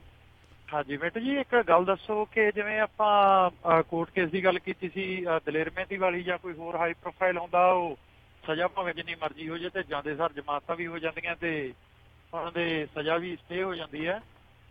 ਤੇ ਜੇ ਆਪਾਂ ਦੂਜੇ ਪਾਸੇ ਲਾਈਏ ਸਿੰਘਾਂ ਦੀ ਜਾਂ ਕੋਈ ਵੀ ਲੋਕ ਜਿਨ੍ਹਾਂ ਦੀਆਂ ਸਜ਼ਾਵਾਂ ਖਤਮ ਹੋ ਚੁੱਕੀਆਂ, ਆਲਰੇਡੀ ਉਹ ਭੁਗਤ ਚੁੱਕੇ ਆ ਸਜ਼ਾ ਸਾਰੀ, ਤੇ ਸੰਘਰਸ਼ ਵੀ ਹੋਇਆ, ਪਰ ਕੋਈ ਕੋਰਟ ਕੇਸ ਵੀ ਇਹਦੇ ਰਿਲੇਟਡ ਕੋਈ ਚੱਲ ਰਿਹਾ ਕੋਈ ਸੁਪਰੀਮ ਕੋਰਟ ਦੇ ਵਿੱਚ ਕਿ ਉੱਤੋਂ ਕੋਈ ਗਾਈਡਲਾਈਨ ਗੌਰਮੈਂਟ ਨੂੰ ਜਾਵੇ ਕਿ ਜੀ ਜਾਂ ਉਹ ਹੀਅਰਿੰਗ ਤੇ ਗੌਰਮੈਂਟ ਜਾਂਦੀ ਹੋਵੇ ਤੇ ਉੱਥੇ ਦੱਸਦੀ ਹੋਵੇ ਕਿ ਕਿਹੜੇ ਰੀਜ਼ਨ ਹੈ ਜਿਨ੍ਹਾਂ ਕਰਕੇ ਤੇ ਰਿਲੀਜ਼ ਨਹੀਂ ਕਰ ਸਕਦੇ ਜਾਂ ਕੋਈ ਉਹਦੀ ਪੈਰਵਾਈ ਕਰ ਰਿਹਾ ਹੋਵੇ। ਤਾਂ ਇੱਦਾਂ ਦਾ ਕੋਈ ਕਰੰਟ ਕੋਰਟ ਕੇਸ ਹੈ ਜਿਹੜੇ ਲੋਕ ਆਪਣੀ ਸਜ਼ਾ ਪੂਰੀ ਕਰ ਚੁੱਕੇ ਉਹਨਾਂ ਵਾਸਤੇ, ਸਾਰਿਆਂ ਵਾਸਤੇ, ਇਕੱਲੇ ਸਿੰਘਾਂ ਵਾਸਤੇ ਨਹੀਂ ਕਰ ਰਿਹਾ, ਇੰਡੀਆ ਦੇ ਵਿੱਚ ਜਿੰਨੇ ਵੀ ਕੈਦੀ ਹੈ? ਨਹੀਂ, ਇਹ ਤੇ ਹੁਣ ਤੁਹਾਨੂੰ ਕੋਈ ਸਿੱਖ ਜਥੇਬੰਦੀ ਦੱਸੂਗੀ, ਮੈਨੂੰ ਤਾਂ ਪਤਾ ਨਹੀਂ ਗਾ ਕੋਈ ਇਹਨਾਂ ਨੇ ਕੋਰਟ ਕੇਸ ਕੀਤਾ ਜਾਂ ਨਹੀਂ ਕੀਤਾ। ਪਰ ਜਿਹੜੀ ਗੱਲ ਤੁਸੀਂ ਕਹੀ ਹੈ ਨਾ ਕਿ ਦੂਜਿਆਂ ਨੂੰ ਜ਼ਮਾਨਤ ਮਿਲ ਜਾਂਦੀ ਹੈ ਜਾਂ ਦੇਖੋ, ਇਹ ਜ਼ਮਾਨਤਾਂ ਜਿਹੜੀਆਂ ਮਿਲਦੀਆਂ ਨਾ ਉਹ ਕੇਸ ਦੇ ਹਿਸਾਬ ਨਾਲ ਮਿਲਦੀਆਂ। ਤੁਹਾਨੂੰ ਯਾਦ ਹੋਣਾ ਹੈ ਕਿ ਟ੍ਰਿਬਿਊਨ ਦੇ ਵਿੱਚ ਖਬਰ ਛਪੀ ਸੀ, ਪਤਾ ਨਹੀਂ ਕੱਲ ਛਪੀ ਹੈ ਜਾਂ ਪਰਸੋਂ ਛਪੀ ਹੈ ਜਾਂ ਅੱਜ ਛਪੀ, ਮੈਨੂੰ ਪੱਕਾ ਨਹੀਂ ਯਾਦ, ਕਿ ਹਾਈ ਕੋਰਟ ਦੇ ਵਿੱਚ ਇਕੱਲੇ ਪੰਜਾਬ ਤੇ ਹਰਿਆਣਾ ਹਾਈ ਕੋਰਟ ਦੇ ਵਿੱਚ 1.25 ਲੱਖ ਕੇਸ ਪੈਂਡਿੰਗ ਆ। ਤੇ 1.25 ਲੱਖ ਕੇਸ ਪੈਂਡਿੰਗ ਦਾ ਮਤਲਬ ਹੈ ਕਿ ਹਜ਼ਾਰਾਂ ਲੋਕ ਜ਼ਮਾਨਤ ਤੇ ਆ, ਕੋਈ ਇੱਕ ਨਹੀਂ ਹੈ ਉਹਦੇ ਚ, ਕੋਈ ਸਾਰੇ VIP ਨਹੀਂ ਹੈ, ਸਾਰੇ ਐਕਟਰ ਨਹੀਂ ਹੈ, ਮੇਰੇ ਵਰਗੇ ਕਈ ਆ। ਔਰ ਮੈਂ ਖੁਦ ਵੀ ਹਾਈ ਕੋਰਟ ਤੋਂ ਬੇਲ ਤੇ ਆ। ਮੇਰੇ ਖਿਆਲ ਦੇ ਨਾਲ ਮੈਨੂੰ ਲੱਗਦਾ ਕਿ 11 ਸਾਲ ਹੋ ਗਏ ਆ, 11 ਸਾਲ ਤੋਂ ਮੈਂ ਬੇਲ ਤੇ ਆ। ਤੇ ਮੈਂ ਕਿਉਂਕਿ ਇਹ ਚੀਜ਼ਾਂ ਮੰਚ ਤੋਂ ਪ੍ਰਵਾਨ ਕਰ ਲੈਂਦਾ ਹੁੰਦਾ, ਮੈਂ ਕਦੇ ਲੁਕਾ ਛਿਪਾ ਨਹੀਂ ਰੱਖਿਆ। ਸੋ ਇਹ ਕਾਇਦੇ ਦੇ ਮੁਤਾਬਕ ਮਿਲ ਜਾਂਦੀ ਹੈ। ਹੁਣ ਜਿਹੜੀ ਗੱਲ ਤੁਸੀਂ ਕਰਨੀ ਚਾਹੁੰਦੇ ਹੋ ਨਾ, ਅਸਲ ਦੇ ਵਿੱਚ ਉਹਦੀ ਗੁੰਝਲ ਇਹ ਆ ਕਿ ਇਹ ਜਿਹੜੀਆਂ ਰਿਹਾਈਆਂ ਹੁੰਦੀਆਂ ਨਹੀਂ, ਉਹ ਹੁੰਦੀਆਂ ਨੇ ਉਮਰ ਕੈਦ ਦੀਆਂ। ਉਮਰ ਕੈਦ ਦਾ ਇੱਥੇ ਪੇਚ ਬੜਾ ਇਹਨਾਂ ਨੇ ਕਸੂਤਾ ਫਸਾਇਆ ਹੋਇਆ, ਜਿਹੜੀ ਗੱਲ ਕਰਨੇ ਵਾਲੀ ਆ। ਹੁਣ ਮੈਂ ਤੁਹਾਨੂੰ ਇੱਕ ਛੋਟੀ ਜਿਹੀ ਉਦਾਹਰਨ ਦੇ ਦਿੰਦਾ। ਪਿੱਛੇ ਜੇ ਜਗਤਾਰ ਸਿੰਘ ਤਾਰਾ ਨੂੰ ਉਮਰ ਕੈਦ ਹੋਈ ਆ, ਸੁਣੀ ਹੋਣੀ ਹੈ ਨਾ ਤੁਸੀਂ ਜੀ। ਤਾਂ ਦੇਖੋ, ਇਸ ਕੇਸ ਨੂੰ ਜੇ ਤੁਸੀਂ ਪੜ੍ਹੋਗੇ, ਜਸਪਾਲ ਸਿੰਘ ਮੰਝਪੁਰ ਦਾ ਇੱਕ ਲੇਖ ਆ, ਜੇ ਤੁਹਾਨੂੰ ਕਿਤੋਂ ਮਿਲ ਜੇ ਤੁਸੀਂ ਸਾਰੇ ਪੜ੍ਹ ਲਿਓ, ਤੁਹਾਨੂੰ ਬਿਲਕੁਲ ਸਪਸ਼ਟ ਚਾਨਣ ਹੋ ਜਾਊਗਾ। ਜਸਪਾਲ ਸਿੰਘ ਮੰਝਪੁਰ ਦੇ ਲੇਖ ਦੇ ਮੁਤਾਬਕ ਕੀ ਆ ਕਿ 2 ਕੈਟਾਗਰੀਆਂ ਚ ਵੰਡੇ ਗਏ ਸਨ ਮੁਲਜ਼ਮਾਨ। ਇੱਕ ਚ ਸਨ ਜਗਤਾਰ ਸਿੰਘ ਹਵਾਰਾ, ਭਾਈ ਰਾਜੋਆਣਾ, ਔਰ ਦੂਸਰੇ ਚ ਸ਼ਮਸ਼ੇਰ ਸਿੰਘ, ਲਖਵਿੰਦਰ ਸਿੰਘ, ਜਗਤਾਰ ਸਿੰਘ ਤਾਰਾ। ਜਦੋਂ 2 ਕੈਟਾਗਰੀਆਂ ਚ ਵੰਡ ਦਿੱਤਾ ਗਿਆ ਤਾਂ ਦੂਜਿਆਂ ਨੂੰ, ਯਾਨੀ A ਕੈਟਾਗਰੀ ਵਾਲਿਆਂ ਨੂੰ ਸਜ਼ਾ ਕਿੰਨੀ ਹੋਈ? ਤਾਂ ਉਮਰ ਕੈਦ, ਤਾਂ ਉਮਰ ਕੈਦ, ਯਾਨੀ ਜ਼ਿੰਦਗੀ ਭਰ ਦੀ ਉਮਰ ਕੈਦ। ਹੁਣ B ਕੈਟਾਗਰੀ ਚ ਸੀਗਾ ਜਗਤਾਰ ਸਿੰਘ ਤਾਰਾ, ਉਹਦੇ ਕੇਸ ਦਾ ਫੈਸਲਾ ਹੋਇਆ ਉਮਰ ਕੈਦ ਦਾ, ਔਰ ਉਹਨੂੰ ਵੀ ਕੀ ਕਰ ਦਿੱਤਾ ਗਿਆ? ਤਾਂ ਉਮਰ। ਯਾਨੀ ਜਦੋਂ ਤੁਸੀਂ ਸਜ਼ਾ ਹੀ ਬਰੋਬਰ ਦੇਣੀ ਆ ਤਾਂ ਫਿਰ ਤੁਹਾਨੂੰ ਇਹ ਵਰਗ ਵੰਡ ਕਰਕੇ ਕੀ ਮਿਲਿਆ? ਉਹਦਾ ਫਾਇਦਾ ਕੀ? ਤਾਂ ਉਮਰ ਤਾਂ ਲਾ ਦਿੱਤਾ ਗਿਆ ਨਾਲ ਕਿ ਇਹ ਬੰਦਾ ਦੁਬਾਰ ਤੋਂ ਪੈਰੋਲ ਨਾ ਮੰਗ ਸਕੇ। ਸੋ ਇੱਕ ਕੁੰਡੀ ਰੱਖ ਲਈ ਜਾਂਦੀ ਆ, ਤਾਂ ਉਮਰ ਨਾਲ ਜੋੜ ਦਿੱਤਾ ਜਾਂਦਾ। ਉਮਰ ਕੈਦ ਦੀ ਸਪਸ਼ਟ ਪਰਿਭਾਸ਼ਾ ਹੀ ਹੈ ਨਹੀਂ, ਸਾਨੂੰ ਤੇ ਪਤਾ ਨਹੀਂ ਲੱਗਦਾ। ਤੇ ਇਹ ਇੱਕ ਚੱਕਰ ਰੱਖ ਦਿੱਤਾ ਗਿਆ। ਹੁਣ ਜਿਵੇਂ ਮੈਂ ਤੁਹਾਨੂੰ ਇੱਕ ਹੋਰ ਉਦਾਹਰਨ ਦੇ ਦਿੰਦਾ, ਸਮਝ ਆਓਗੇ ਤੁਸੀਂ। ਜਿਹੜਾ ਨੱਥੂ ਰਾਮ ਗੌਡਸੇ ਸੀਗਾ, ਉਹਦਾ ਭਰਾ ਸੀ ਇੱਕ ਗੋਪਾਲ ਗੌਡਸੇ, ਉਹਨੂੰ 1948 ਚ ਇਸੇ ਤਰ੍ਹਾਂ ਦੀ ਸਜ਼ਾ ਹੋਈ ਸੀਗੀ, ਤਾਂ 1964 ਦੇ ਵਿੱਚ ਉਹ ਰਿਹਾ ਹੋ ਜਾਂਦਾ, ਯਾਨੀ ਕਿੰਨੀ ਸਜ਼ਾ ਕੱਟਦਾ ਉਹ 16 ਸਾਲ। ਬਾਅਦ ਦੇ ਵਿੱਚ ਮੇਰੇ ਖਿਆਲ ਦੇ ਨਾਲ 2002 ਦੇ ਵਿੱਚ ਉਹਦੀ ਮੌਤ ਹੁੰਦੀ ਆ। ਯਾਨੀ ਕਿਸੇ ਨੂੰ 16 ਸਾਲ ਕਟਾਏ ਜਾਂਦੇ ਆ ਤੇ ਕਿਸੇ ਨੂੰ 25 ਸਾਲ 30 ਸਾਲ ਵੀ ਕਟਾ ਦਿੱਤੇ ਜਾਂਦੇ ਤੇ ਪੈਰੋਲ ਵੀ ਨਹੀਂ ਦਿੱਤੀ ਜਾਂਦੀ। ਕਹਿਣ ਦਾ ਮਤਲਬ ਇਹ ਆ ਕਿ ਕਿਤੇ ਨਾ ਕਿਤੇ ਸਿਲੈਕਟਿਵ ਅਪਰੋਚ ਆ ਜਿਹੜੀ ਉਹ ਕੰਮ ਕਰਦੀ ਆ। ਔਰ ਤੁਹਾਨੂੰ ਇੱਕ ਚੀਜ਼ ਹੋਰ ਦੱਸ ਦੇਵਾਂ, 2 ਧਾਰਾ ਉਹ ਸ਼ਕਤੀਆਂ ਦਿੰਦੀਆਂ ਰਾਸ਼ਟਰਪਤੀ ਔਰ ਗਵਰਨਰ ਨੂੰ, ਉਹ ਆਪਣੇ ਪੱਧਰ ਤੇ ਜਿਹਨੂੰ ਮਰਜ਼ੀ ਛੱਡ ਸਕਦੇ ਆ। ਔਰ 2 ਧਾਰਾ ਜਿਹੜੀਆਂ ਨੇ ਉਹ ਕੇਂਦਰ ਤੇ ਰਾਜ ਸਰਕਾਰਾਂ ਨੂੰ ਸ਼ਕਤੀ ਦਿੰਦੀਆਂ। ਜੇ ਇੱਥੇ ਬਾਦਲ ਸਾਹਿਬ ਚਾਹੁੰਦੇ ਤੇ ਪੰਜਾਬ ਦੀਆਂ ਜੇਲ੍ਹਾਂ ਚੋਂ ਬੰਦੇ ਰਿਹਾ ਹੋ ਸਕਦੇ ਸੀਗੇ। ਇਹਨਾਂ ਨੂੰ ਬੜੇਲ ਜੇਲ੍ਹ ਚ ਤਾਂ ਹੀ ਬੰਦ ਕੀਤਾ ਜਾਂਦਾ ਕਿਉਂਕਿ ਯੂਟੀ ਚਾਹੁੰਦੇ ਆ। ਜੇ ਸਰਕਾਰ ਚਾਹਵੇ ਤਾਂ ਬਹੁਤ ਕੁਝ ਹੋ ਸਕਦਾ ਜੇ ਚਾਹਵੇ ਤਾਂ। ਜੀ, ਅਗਲੇ ਕਾਲਰ ਨੇ ਆਪਣੇ ਨਾਲ ਜੁੜੇ ਅਵਤਾਰ ਸਿੰਘ ਪੰਨੂ, ਸਵਾਗਤ ਹੈ। ਸਤਿ ਸ਼੍ਰੀ ਅਕਾਲ। ਸਤਿ ਸ਼੍ਰੀ ਅਕਾਲ ਜੀ। ਜੀ, ਮੈਂ ਪੁੱਛਣਾ ਚਾਹੁੰਦਾ ਹੈ ਕਿ ਵੇਖੋ, ਇਹਨਾਂ ਨੇ ਜਦੋਂ ਟਰੂਡੋ ਸਾਹਿਬ ਇੰਡੀਆ ਗਏ ਸੀ ਤੇ ਬੜਾ ਪ੍ਰਚਾਰ ਕੀਤਾ ਕਿ ਆਹ ਬੰਦਾ ਅੱਤਵਾਦੀ ਇਹ ਲੈ ਕੇ ਆਏ, ਤੇ ਇਹਨਾਂ ਨੇ ਉਹਨੂੰ ਭੁੱਜੋ ਤੇ ਆਪਣੇ ਇਨਵਾਈਟ ਕੀਤਾ ਇੱਕ ਫੰਕਸ਼ਨ ਦੇ ਵਿੱਚ, ਤੇ ਹੁਣ ਸਾਬਤ ਹੋ ਗਿਆ ਵੀ ਨਾ ਤੇ ਉਹ ਬਲੈਕ ਲਿਸਟਡ ਆ ਤੇ ਨਾ ਹੀ ਉਹ ਗੌਰਮੈਂਟ ਵੱਲੋਂ ਕਿਸੇ ਤਰ੍ਹਾਂ ਬੈਨ ਹੈ, ਗੌਰਮੈਂਟ ਤੇ ਵੀਜ਼ੇ ਤੇ ਹੀ ਉਹ ਇੰਡੀਆ ਆਇਆ। ਸੋ ਇਸ ਕਰਕੇ ਉਹਦਾ ਜਿਹੜਾ ਪ੍ਰਚਾਰ ਸੀ ਉਹ ਸਾਰਾ ਝੂਠਾ ਨਿਕਲਿਆ। ਕੀ ਇਹ ਹੁਣ ਹਿੰਦੁਸਤਾਨ ਦੀ ਸਰਕਾਰ ਸਿੱਖਾਂ ਨੂੰ ਬਦਨਾਮ ਕਰਨ ਲਈ ਜਿਹੜਾ ਇਹਨਾਂ ਨੇ ਪ੍ਰਪੰਚ ਰਚਿਆ ਸੀ ਉਹਦੇ ਲਈ ਮਾਫੀ ਮੰਗਣਗੇ ਸਿੱਖਾਂ ਕੋਲ ਤੇ ਟਰੂਡੋ ਕੋਲੋਂ ਕਿ ਨਹੀਂ? ਜੀ, ਮਾਫੀ ਕਿਹਨੇ ਮੰਗਣੀ ਹੈ ਸਰਦਾਰ ਸਾਹਿਬ, ਕਿਹਨੇ ਮੰਗਣੀ ਹੈ ਮਾਫੀ? ਜੇ ਮਾਫੀ ਮੰਗਣੀ ਹੋਵੇ ਤੇ ਫਿਰ ਕਰਤੂਤ ਇਹੋ ਜਿਹੀ ਕਰਨ ਕਿਉਂ? ਉਹ ਤੇ ਸਾਫ਼ ਹੀ ਪਤਾ ਲੱਗਿਆ। ਪਰ ਦੇਖੋ, ਜੀਕੇ ਸਾਹਿਬ ਹੋਰਾਂ ਦੇ ਨਾਲ ਵੀ ਤਸਵੀਰਾਂ ਨਿਕਲ ਆਈਆਂ ਉਸ ਬੰਦੇ ਦੀਆਂ, ਉਹ ਮਨਿਸਟਰੀਆਂ ਦੇ ਦਫ਼ਤਰਾਂ 'ਚ ਫਿਰਦਾ ਰਿਹਾ, ਉਹ ਤਸਵੀਰਾਂ ਨਿਕਲ ਆਈਆਂ।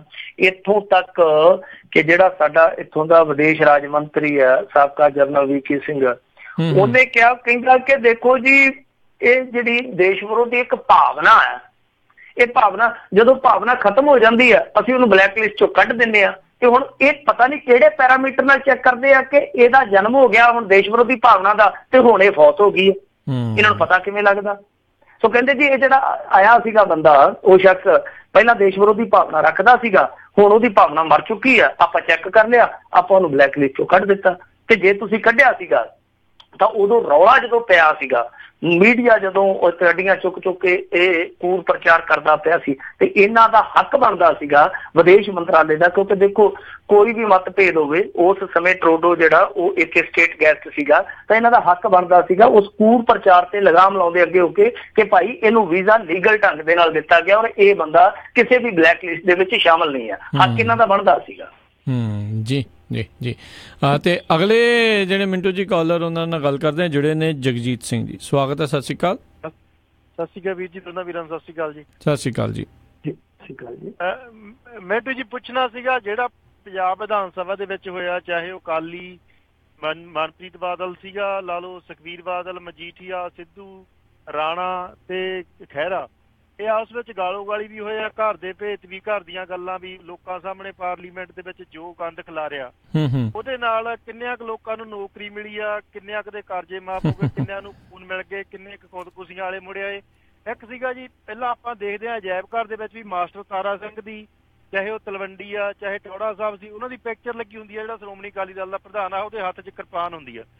ਬਾਦਲ ਦੋਨਾਂ ਪਿਓ ਪੁੱਤਾਂ ਨੇ ਕਦੇ ਕਿਰਪਾਨ ਨਹੀਂ ਫੜੀ, ਹਾਲਾਂਕਿ ਪ੍ਰਧਾਨ ਵੀ ਇਹ ਆ। ਕਿ ਇਹ ਮਾਡਰਨ ਅਕਾਲੀ ਦਲ ਹੋ ਗਿਆ ਜਾਂ ਕਿੱਦਾਂ ਹੋ ਗਿਆ ਜੀ? ਧੰਨਵਾਦ ਤੁਹਾਡਾ ਜੀ। ਇਹਨਾਂ ਤਾਂ ਮਾਡਰਨ ਅਕਾਲੀ ਦਲ ਹੈਗਾ ਹੀ ਆ। ਔਰ ਤੁਹਾਨੂੰ ਉਹ ਮਿਲਦੇ ਨਹੀਂ ਉਹ ਅਕਾਲੀ ਦਲ ਦੇ, ਉਹ ਕਹਿੰਦੇ ਅਸੀਂ ਯੂਥ ਵਾਲੇ ਆ ਤੇ ਕੰਨਾਂ 'ਚ ਦੋਨਾਂ 'ਚ ਬੁਰਕੀਆਂ ਪਾਈਆਂ ਹੁੰਦੀਆਂ, ਵਾਲਾਂ ਨੂੰ ਜੈਲ ਲਾਈ ਹੁੰਦੀ ਆ, ਕਈ ਤੇ ਹੋਰ ਹੀ ਕੁੱਕੜਾਂ ਨੂੰ ਬਣਾਏ ਹੁੰਦੇ ਵਾਲ ਉਹਨਾਂ ਨੇ, ਉਹ ਵੀ ਕਹਿੰਦੇ ਆ ਕਿ ਅਕਾਲੀ ਦਲ ਜਿੰਦਾਬਾਦ। ਅਕਾਲੀ ਦਲ ਅੱਜ ਕੱਲ੍ਹ ਇਹੋ ਜਿਹਾ ਵੀ ਹੈਗਾ ਹੀ ਆ। ਸੋ ਮਾਡਰਨ ਕਹਿ ਲਓ, ਤੁਹਾਡੇ ਸ਼ਬਦਾਂ ਦੇ ਮੁਤਾਬਕ ਜੋ ਮਰਜ਼ੀ ਕਹਿ ਲਓ, ਅਕਾਲੀ ਦਲ 'ਚ ਇਸ ਤਰ੍ਹਾਂ ਦੇ ਹੈਗੇ ਆ ਚਿਹਰੇ। ਸੋ ਦੂਜੀ ਚੀਜ਼ ਜਿਹੜੀ ਤੁਸੀਂ ਗੱਲ ਕਹੀ ਆ ਕਿ ਕਿਹਨੂੰ ਨੌਕਰੀ ਮਿਲੀ, ਮੈਂ ਤੇ ਉਹ ਜੋ ਜੰਮਿਆ ਇਜਲਾਸ ਵੇਂਦਾ, ਇਜਲਾਸ ਲੰਘ ਜਾਂਦੇ ਆਉਂਦੇ ਲੰਘ ਜਾਂਦੇ, ਮੈਨੂੰ ਤੇ ਆਪ ਨੂੰ ਨਹੀਂ ਨੌਕਰੀ ਮਿਲੀ। ਸੋ ਇਹ ਸਾਰਾ ਪੰਜਾਬ ਇਸੇ ਤਰ੍ਹਾਂ ਹੀ ਹੈ। ਪੰਜਾਬ ਵਾਲਿਆਂ ਦਾ ਹਾਲ ਉਹ ਅੱਡੇ 'ਚ ਖੜੀਆਂ ਉਹਨਾਂ ਸਵਾਰੀਆਂ ਵਰਗਾ ਕਿ ਉਹ ਭੱਜ ਕੇ ਅਗਾਂਹ ਹੁੰਦੀ ਆ ਕਿ ਲੈ ਬੱਸ ਆ ਗਈ ਆ। ਤੇ ਉਹ LP ਟਰੱਕ ਨਹੀਂ ਹੁੰਦੇ, LP ਟਰੱਕ, ਉਹ LP ਟਰੱਕ ਹੁੰਦਾ, ਉਹ ਮੂਹਰੇ ਏਦਾਂ ਲੱਗਦਾ ਕਿ ਬੱਸ ਆ ਗਈ ਆ, ਪਿੱਛਾ ਟਰੱਕ ਦਾ ਹੁੰਦਾ, ਤੇ ਫਿਰ ਢਿੱਲੇ ਜਿਹੇ ਹੋ ਕੇ ਅੱਡੇ ਨੂੰ ਆ ਜਾਂਦੇ ਕਿ ਲਾ ਇਹ ਤਾਂ ਟਰੱਕ ਮਖੌਲ ਕਰ ਗਿਆ ਡੁੱਬੜਾ। ਸੋ ਇਸ ਤਰ੍ਹਾਂ ਹੀ ਹੁੰਦਾ ਸਾਡੇ ਨਾਲ ਹਰੇਕ ਵਾਰੀ, ਇਲੈਕਸ਼ਨ 'ਚ ਵੀ ਪੰਜਾਬੀਆਂ ਨਾਲ ਏਦਾਂ ਹੀ ਹੁੰਦਾ, ਇਜਲਾਸ 'ਚ ਵੀ ਏਦਾਂ ਹੀ ਹੁੰਦਾ। ਪਰ ਮੈਂ ਤੁਹਾਨੂੰ ਇੱਕ ਚੀਜ਼ ਦੱਸਾਂ, ਮੈਨੂੰ ਵੀ ਥੋੜੇ ਦਿਨ ਪਹਿਲਾਂ ਪਤਾ ਲੱਗਿਆ ਕਿ ਉੱਥੇ ਜਾ ਕੇ ਜੋ ਮਰਜ਼ੀ ਬਕ ਸਕਦੇ, ਇਹਨਾਂ ਤੇ ਕੋਈ ਕਾਰਵਾਈ ਨਹੀਂ ਹੋ ਸਕਦੀ। ਵੱਧ ਤੋਂ ਵੱਧ ਕੀ ਆ ਕਿ ਇਹਨਾਂ ਦੇ ਸ਼ਬਦ ਜਿਹੜੇ ਰਿਕਾਰਡ 'ਚੋਂ ਕੱਢ ਦਿੱਤੇ ਜਾਂਦੇ ਆ।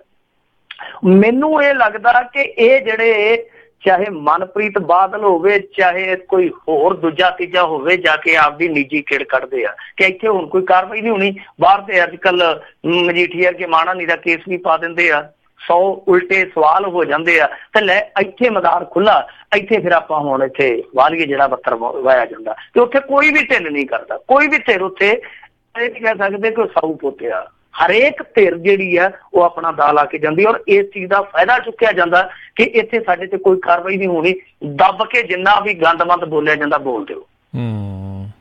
ਜੀ ਜੀ ਜੀ ਬਿਲਕੁਲ। ਤੇ ਮਿੰਟੂ ਜੀ, ਆਧਾਰ ਕਾਰਡ ਦੇ ਉੱਤੇ ਕੋਈ ਅਪਡੇਟ ਕੋਈ ਹੈ? ਇੱਕ ਨਵੀਂ ਚੀਜ਼ ਸਾਹਮਣੇ ਆਈ ਆ, ਇੱਕ ਜਿਹੜੇ CEO ਆ ਜਿਹੜੇ ਆਧਾਰ ਕਾਰਡ ਵਾਲਿਆਂ ਦੇ, ਉਹਨੇ ਕਹਿੰਦੇ ਥੋੜੇ ਦਿਨ ਪਹਿਲਾਂ ਆਪ ਹੀ ਜੇ ਥੋੜੇ ਦਿਨ ਪਹਿਲਾਂ ਹੀ ਲਿੰਕ ਕੀਤਾ ਸੀਗਾ। ਏਦਾਂ ਹੈਗਾ ਹੀ ਆ, ਪਰ ਇਹਨਾਂ ਨੇ ਮੇਰੇ ਖਿਆਲ ਦੇ ਨਾਲ 30 ਜੂਨ ਕਰ ਦਿੱਤੀ ਆ, ਐਕਸਟੈਂਡ ਕਰ ਦਿੱਤੀ ਆ ਮਿਆਦ। ਅੱਛਾ ਜੀ, ਇਹ ਅਪਡੇਟ ਹੀ ਹੈ, ਐਕਸਟੈਂਡ ਹੋ ਗਈ ਹੈ ਕਿਉਂਕਿ 31 ਮਾਰਚ ਆ ਗਈ, ਸੁਣਵਾਈ ਪੂਰੀ ਨਹੀਂ ਹੋਈ। ਜਿਵੇਂ ਆਪਾਂ ਕਿਆਪਾ ਲਾਉਂਦੇ ਸਾਂ ਕਿ ਜੇ ਸੁਣਵਾਈ ਨਾ ਪੂਰੀ ਹੋਈ ਤਾਂ ਹੋ ਸਕਦਾ ਐਕਸਟੈਂਡ ਕਰ ਦੇਣ, ਜੇ 31 ਮਾਰਚ ਤੱਕ ਹੋ ਗਈ ਤੇ ਠੀਕ ਆ। ਸੋ ਉਹ 30 ਜੂਨ ਤੱਕ ਇਹਨਾਂ ਨੇ ਮਿਆਦ ਵਧਾ ਦਿੱਤੀ ਹੈ, ਯਾਨੀ 30 ਜੂਨ ਤੱਕ ਇਹ ਤਾਪ ਜਿਹੜਾ ਉਹ ਲੈ ਗਿਆ ਲੋਕਾਂ ਦਾ। ਜੀ ਜੀ ਜੀ ਠੀਕ ਹੈ।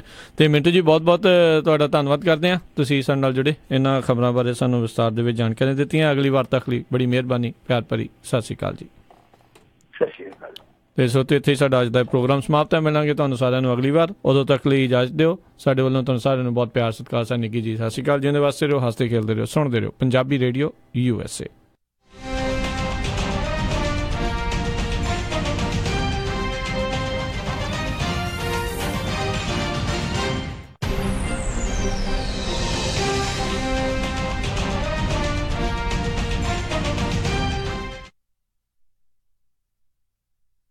ਸ਼ਾਬਾਸ਼ ਡਿੰਪੀ, ਪਿਛਲੇ ਕੁਝ ਦਿਨਾਂ ਤੋਂ ਦੇਖ ਰਿਹਾ ਆ, ਬੜੇ ਟਾਈਮ ਨਾਲ ਆਉਂਦਾ ਆ, ਪੂਰੀ ਫੁਰਤੀ ਨਾਲ ਕੰਮ ਕਰਦਾ ਆ ਤੇ ਖੁਸ਼ ਵੀ ਰਹਿਣ ਲੱਗ ਪਿਆ ਆ। ਕੀ ਵਜ੍ਹਾ ਆ ਇਸ ਪਿੱਛੇ? ਬਸ ਵੀਰ ਜੀ, ਮੈਂ ਤਾਂ ਇਸ ਦਾ ਸਾਰਾ ਧੰਨਵਾਦ ਮੈਟਰੈਸ ਐਕਸਪ੍ਰੈਸ ਰੋਜ਼ਵਿਲ ਵਾਲੇ ਅੰਮ੍ਰਿਤਸਰਾਂ ਨੂੰ ਦਿੰਨਾ, ਜਿਨ੍ਹਾਂ ਨੇ ਮੈਨੂੰ ਬੜਾ ਹੀ ਆਰਾਮਦਾਇਕ ਮੈਟਰੈਸ ਦਵਾਇਆ। ਹੁਣ ਮੈਂ ਚੈਨ ਦੀ ਨੀਂਦ ਸੌਂਦਾ ਆ।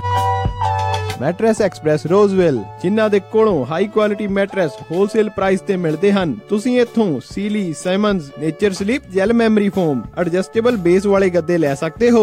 ਬਾਕੀ ਵੱਡੇ ਸਟੋਰਾਂ ਨਾਲੋਂ 50 ਤੋਂ 70% ਤੱਕ ਘੱਟ ਕੀਮਤਾਂ ਹੁੰਦੀਆਂ ਹਨ। ਇਹ ਪੰਜਾਬੀ ਵਿੱਚ ਗੱਲ ਕਰਦੇ ਨੇ।